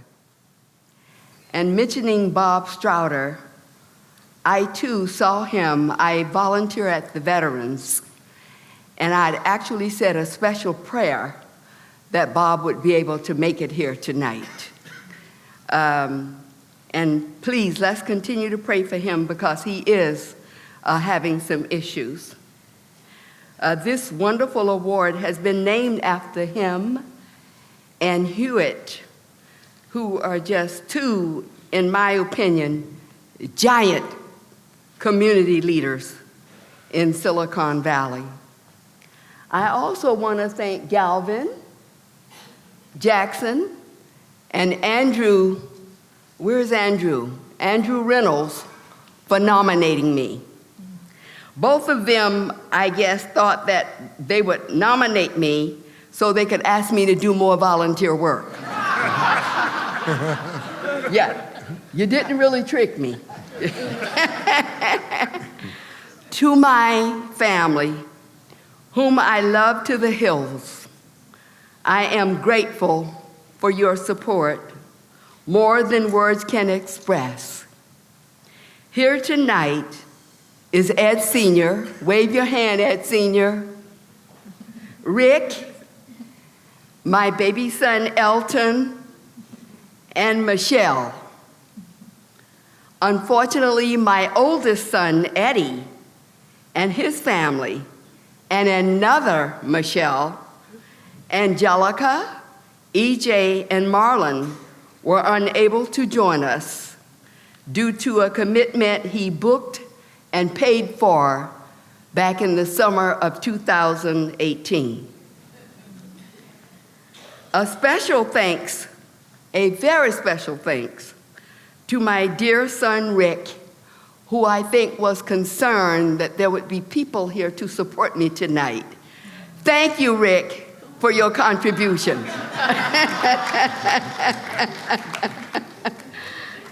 Thank you to my very dear supportive friends, my co-volunteers, and my EBC brothers and sisters who sacrificed their precious time, travel, and money on a rainy Saturday to be here tonight.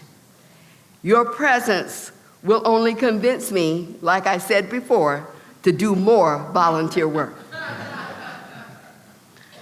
I am willing to hazard a guess tonight that I come from a more humble beginning than most of the people in this entire theater. At the age of 8 years old, my mom and dad discovered I was not talking because I couldn't hear. My family would attest to the fact that after corrective surgery, I haven't stopped talking since.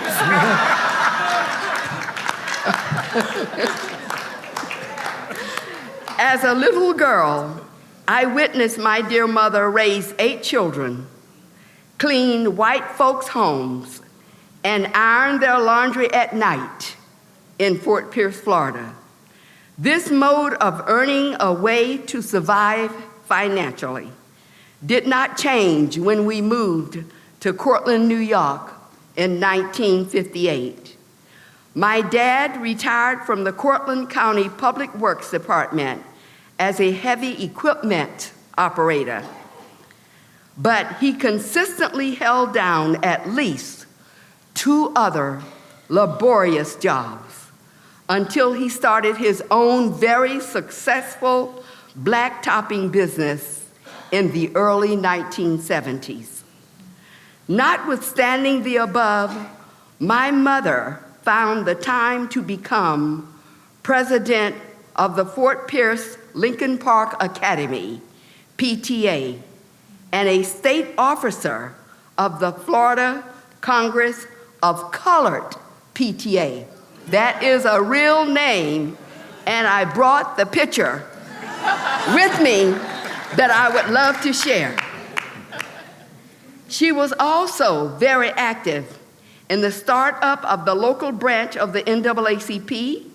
She was my role model, and I owe my passion to advocate for those who feel they do not have a voice to my dear mother, Willie B. Bryant.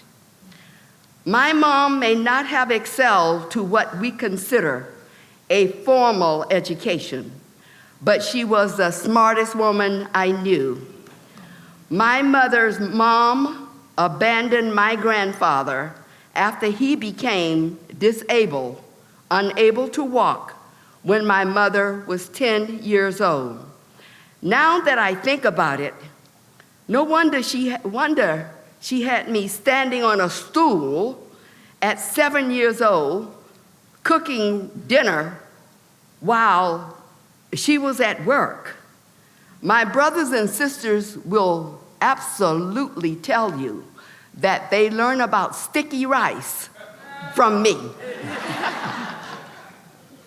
As I traverse in different circles, I find that the propensity to volunteer goes hand in hand with the desire to advocate for those who don't feel they have a voice. I believe that the motivation and desire to assist others is in our DNA.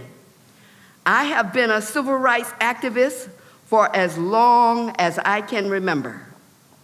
And as my mother taught us, we should be passionate about advocating for the underrepresented, the underprivileged, children, and seniors. I already had the fighting spirit when I traveled all night from Cortland, New York to Washington, D.C. to attend Dr. Martin Luther King's March on Washington on August 28th, 1963. Wow. I may add that I had the honor and the privilege of serving as Osh Cholera's neighborhood commissioner, and the honor and privilege of serving on that same commission with our now Vice Mayor, Chappie Jones. I call Chappie and all my alphas in this room, my alpha sons. Even the ones who are older than me, I call them my alpha sons to make them feel good. I've served as an author and editor on the Santa Clara County Grand Jury. Gloria, are you in the audience? Oh, Gloria. Good, I'm glad you're here. Gloria Chacon. I don't know if you guys ever had a teacher who you wondered if that teacher liked you because of the size of the red markings they put on your report. That's Gloria Chacon. She taught me what red markings meant.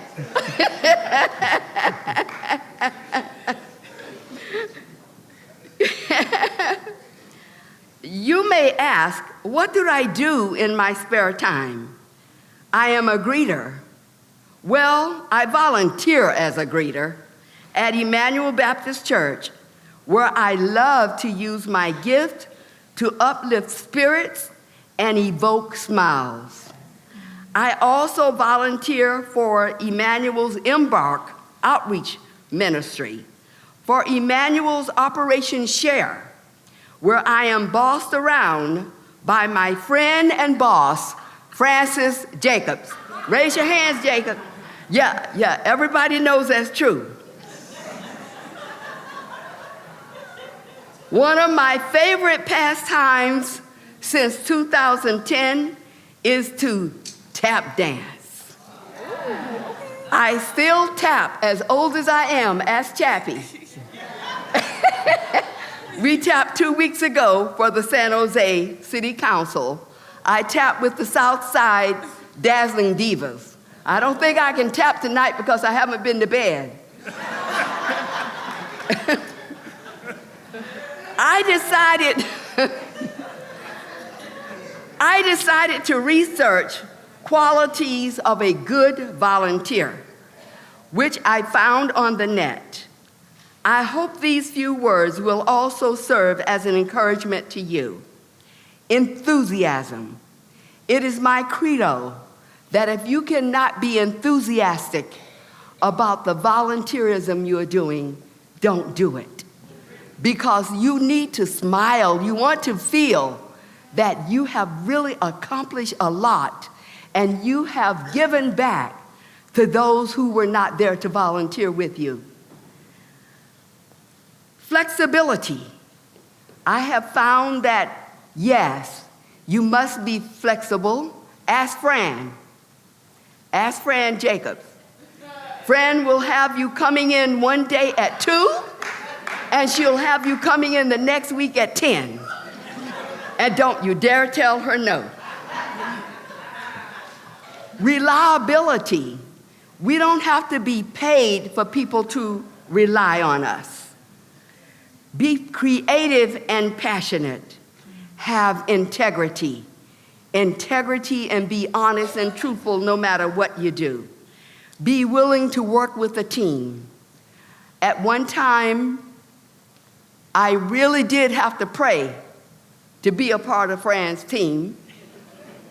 But we prayed about it, and now that particular person and I have become the bestest of friends. The last is to have organizational skills. That is very important if you're volunteering and you're serving the public. I leave you with 2 of my favorite powerful quotes as wisdoms for you to think about, and a scripture reading from the book of Matthew. From Martin Luther King, our lives began to end the day we become silent. From Maya Angelou, when you do nothing, you feel overwhelmed and powerless. But when you get involved, you feel the sense of hope and accomplishments that come from knowing you are working to make things better. Finally, Matthew 6:4, so that your giving may be in secret, and your Father, who sees what is done in secret, will reward you openly. I receive my reward openly tonight. Thank you, and may God bless each and every one of you. Thank you. Congratulations.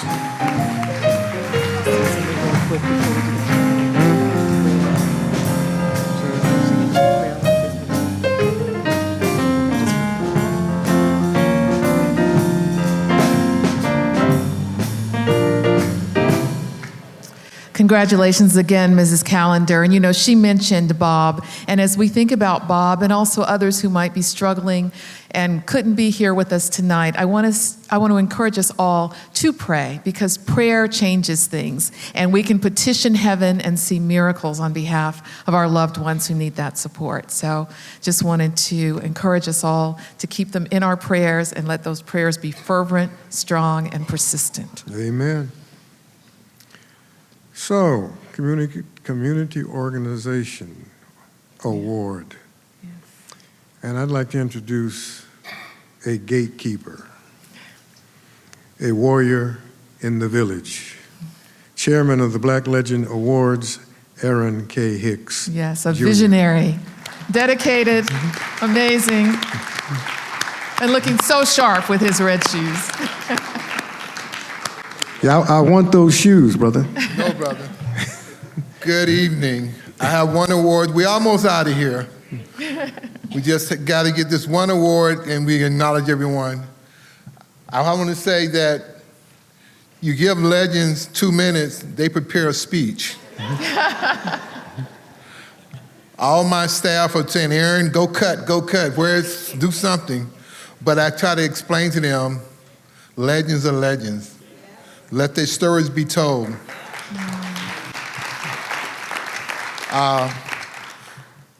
Before I close up, let's get the Community Organization Award out the way. So 6 organizations are up for the award. The way this is selected, all the legends vote on who gets inducted into the Hall of Fame, to include individuals as well as organizations. So all the legends had to vote on which organization was nominated and selected for induction to the Hall of Fame. And the organization that's been selected from this year is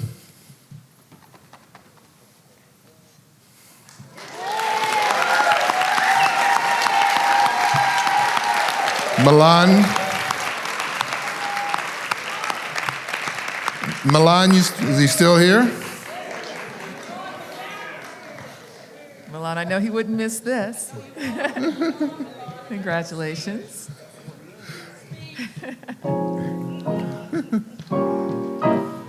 I know he wasn't expecting it, but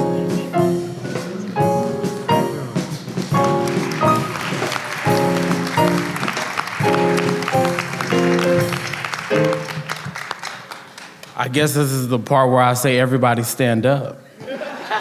No, seriously, everybody stand up. Stand up.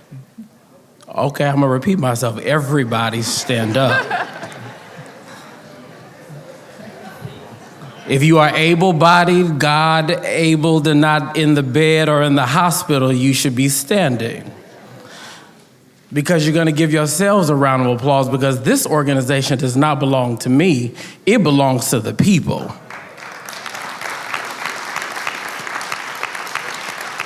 So give yourselves a better round of applause. Okay, I have staff members here, come on stage. Board members here, come on stage. Student ambassadors, come on stage. And I believe I also have some AACSA Leadership Academy participants. These are the people that have to deal with the visions that God gives me. And I say, we need you to deliver on mission. They're coming. Okay, you all can have a seat. Actually, when you sit too long, you can give yourself a heart attack, so your blood is flowing now. Where's all my team? My team is coming, okay. Let's give my team a round of applause. Our team, your people. Our general counsel, Eileen, where is she at? Yes, there she goes. Kathy, okay. So the African American Community Service Agency came to me while I was in college at San Jose State University. I was a student, president of my undergraduate chapter of Kappa Alpha Psi at San Jose State, and I went to go volunteer. And I said, ooh, it's black people. This is what happens in San Jose. I started volunteering as a community member for the Halloween event that happens at the agency, and the former director, Joanna Ferris, said, he's directing people, he should join our board. Our board actually has 2 designated seats for students, if you didn't know, to be able to train and develop young African-American students to become board of directors, to learn nonprofit lingo, etc. So I joined, became part of the board, and then started learning what nonprofit means, which we need to do with our young people because the boards do not reflect our young people. I became part of the board, and then I said, I think I want to become an executive director, which eventually they did say, hey, she's retiring after 20 years. You want to join in? I did. I started with a 1.5 staff with no paycheck promised. I basically was working on my college loans to do my job and go to school. because I was listening to a voice that God said, the community needs a leader to lead, take everything in from everybody to keep this organization going. That's been around for now 41 years. 41 years. I heard the good, the bad, the ugly. Milan, we want a new building. Milan, we want a better building. Milan, fix this. Milan, fix that. Tell the board this, tell the board that. Well, today, 8 years, I've been an executive director for 8 years this year. I started on the board with the agency 15 years ago. We now have 6 staff members. From a $90,000 budget, we now have a $1.2 million budget. If you come to the agency today, the Golden State Warriors and PG&E renovated the Inez C. Jackson Library, which is now open in partnership with the City of San Jose's library with a bridge library, so kids can now get books out of that Inez C. Jackson Library. We also have a computer lab, so now we have STEM class programs, which are STEAM programs. We also just partnered with the Santa Clara County First Five, so we have 3, a program manager and 2 community workers, which we have Kenyatta, our newest employee, Sasha, and our program manager, Miss Kathy Blake, who I borrowed from Maranatha, my home church. Amen, raising them up. And we have a board of 9 individuals that are working on behalf of all of you. The reason why the African American Community Service Agency is important is because in Northern California, it is the only multi-serviced African American agency in all of Northern California. The rest of them obviously focus on one particular area.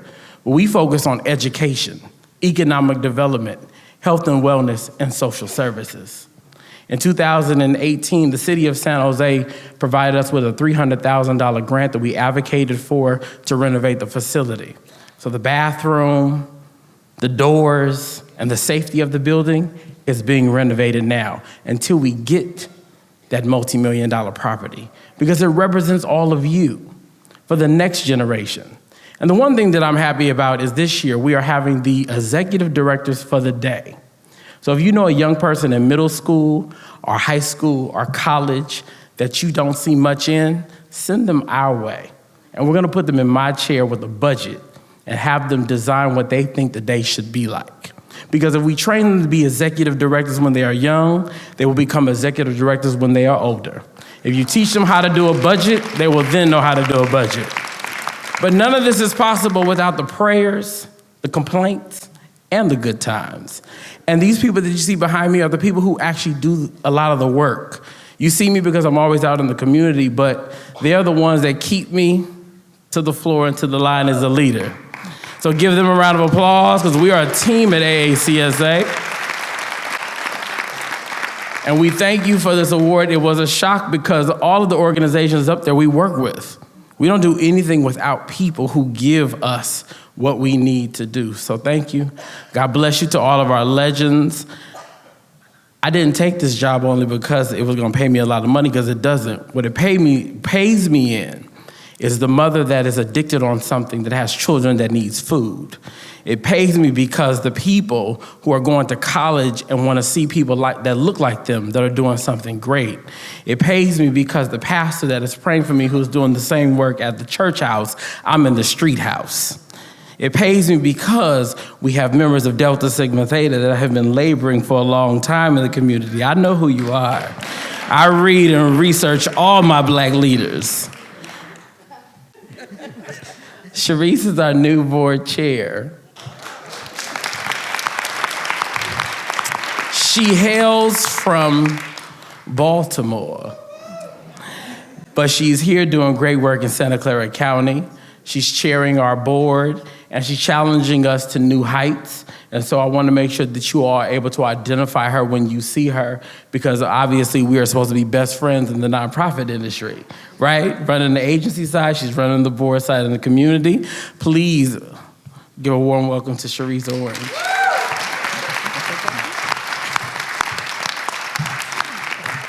Well, thank you, everyone.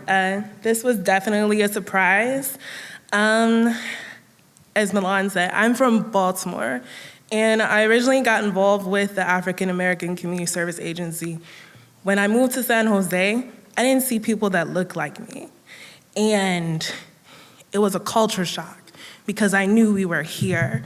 So after a few months of being here, I finally got involved with the agency, and we've been family ever since.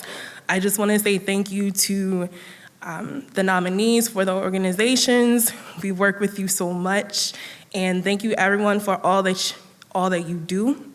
Every day that you wake up, you're making a difference. So thank you.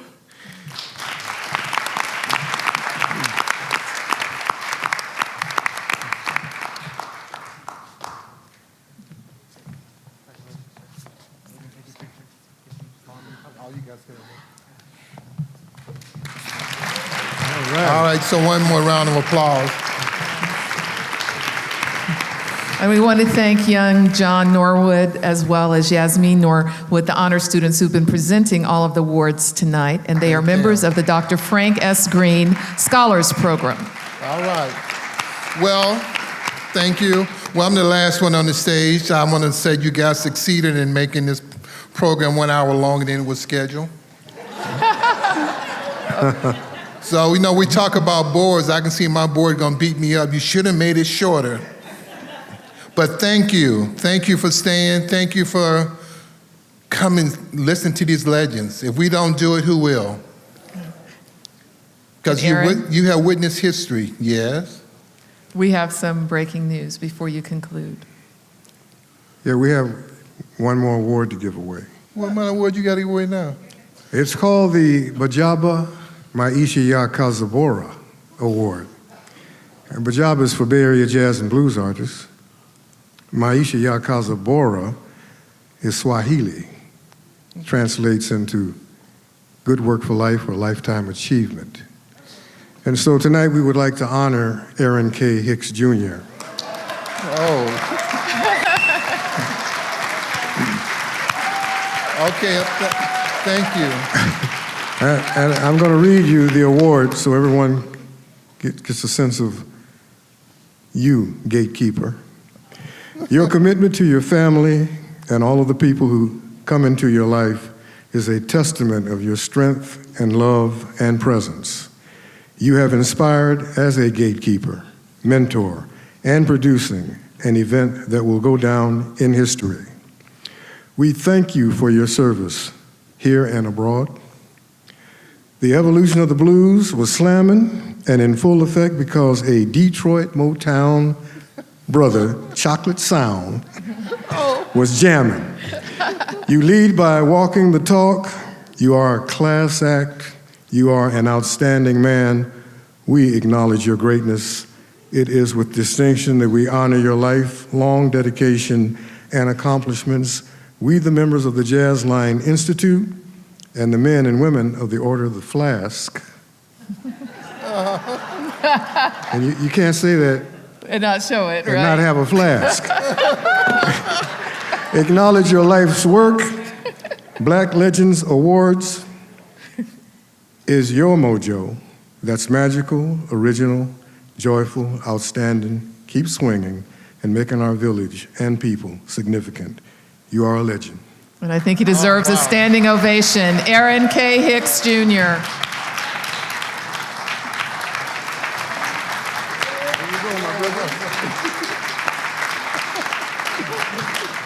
Surprise, surprise, surprise. All right. What surprise? Thank you. Thank you. We want to thank everyone for coming. We want to thank our hosts, African and Janice. We want to thank the band. We want to thank all the young folks from San Jose State who came to witness history. Because every time we have these events, we'll witness history. And I read all the legends' profile before you seen it. I kept thinking, wow, where did they find the energy to do that? The wisdom, the knowledge, and some of them are standing on the shoulders. When I said, we're standing on the shoulders of giants, here are the giants. You heard about 10 of them and one organization that Milan keeps saying he's just a member of. But thank you. I won't keep you. And we'll look for feedback. We're going to do this one more time next year and the year after that. Like Oshkara said, maybe we'll hit 25 years. But think about this as you leave. Think about the unsung hero that you know that has not been recognized. Think about the ones whose story has not been told. Let's tell their story, because a lot of things we want to do, and I think I'm taking from some of the spiritual side of my family, let's give everyone their flowers while they're here and not think about, well, they were good when they were here. So, round of applause to each one of you. Good night. Thank you. And if anything I can do, let me know. Thank you, Aaron. And there is a reception in the lobby, and dessert is being served. Thank you again, and God bless you. Yes, thank you very much, and get home safely. And congratulations again, my dear.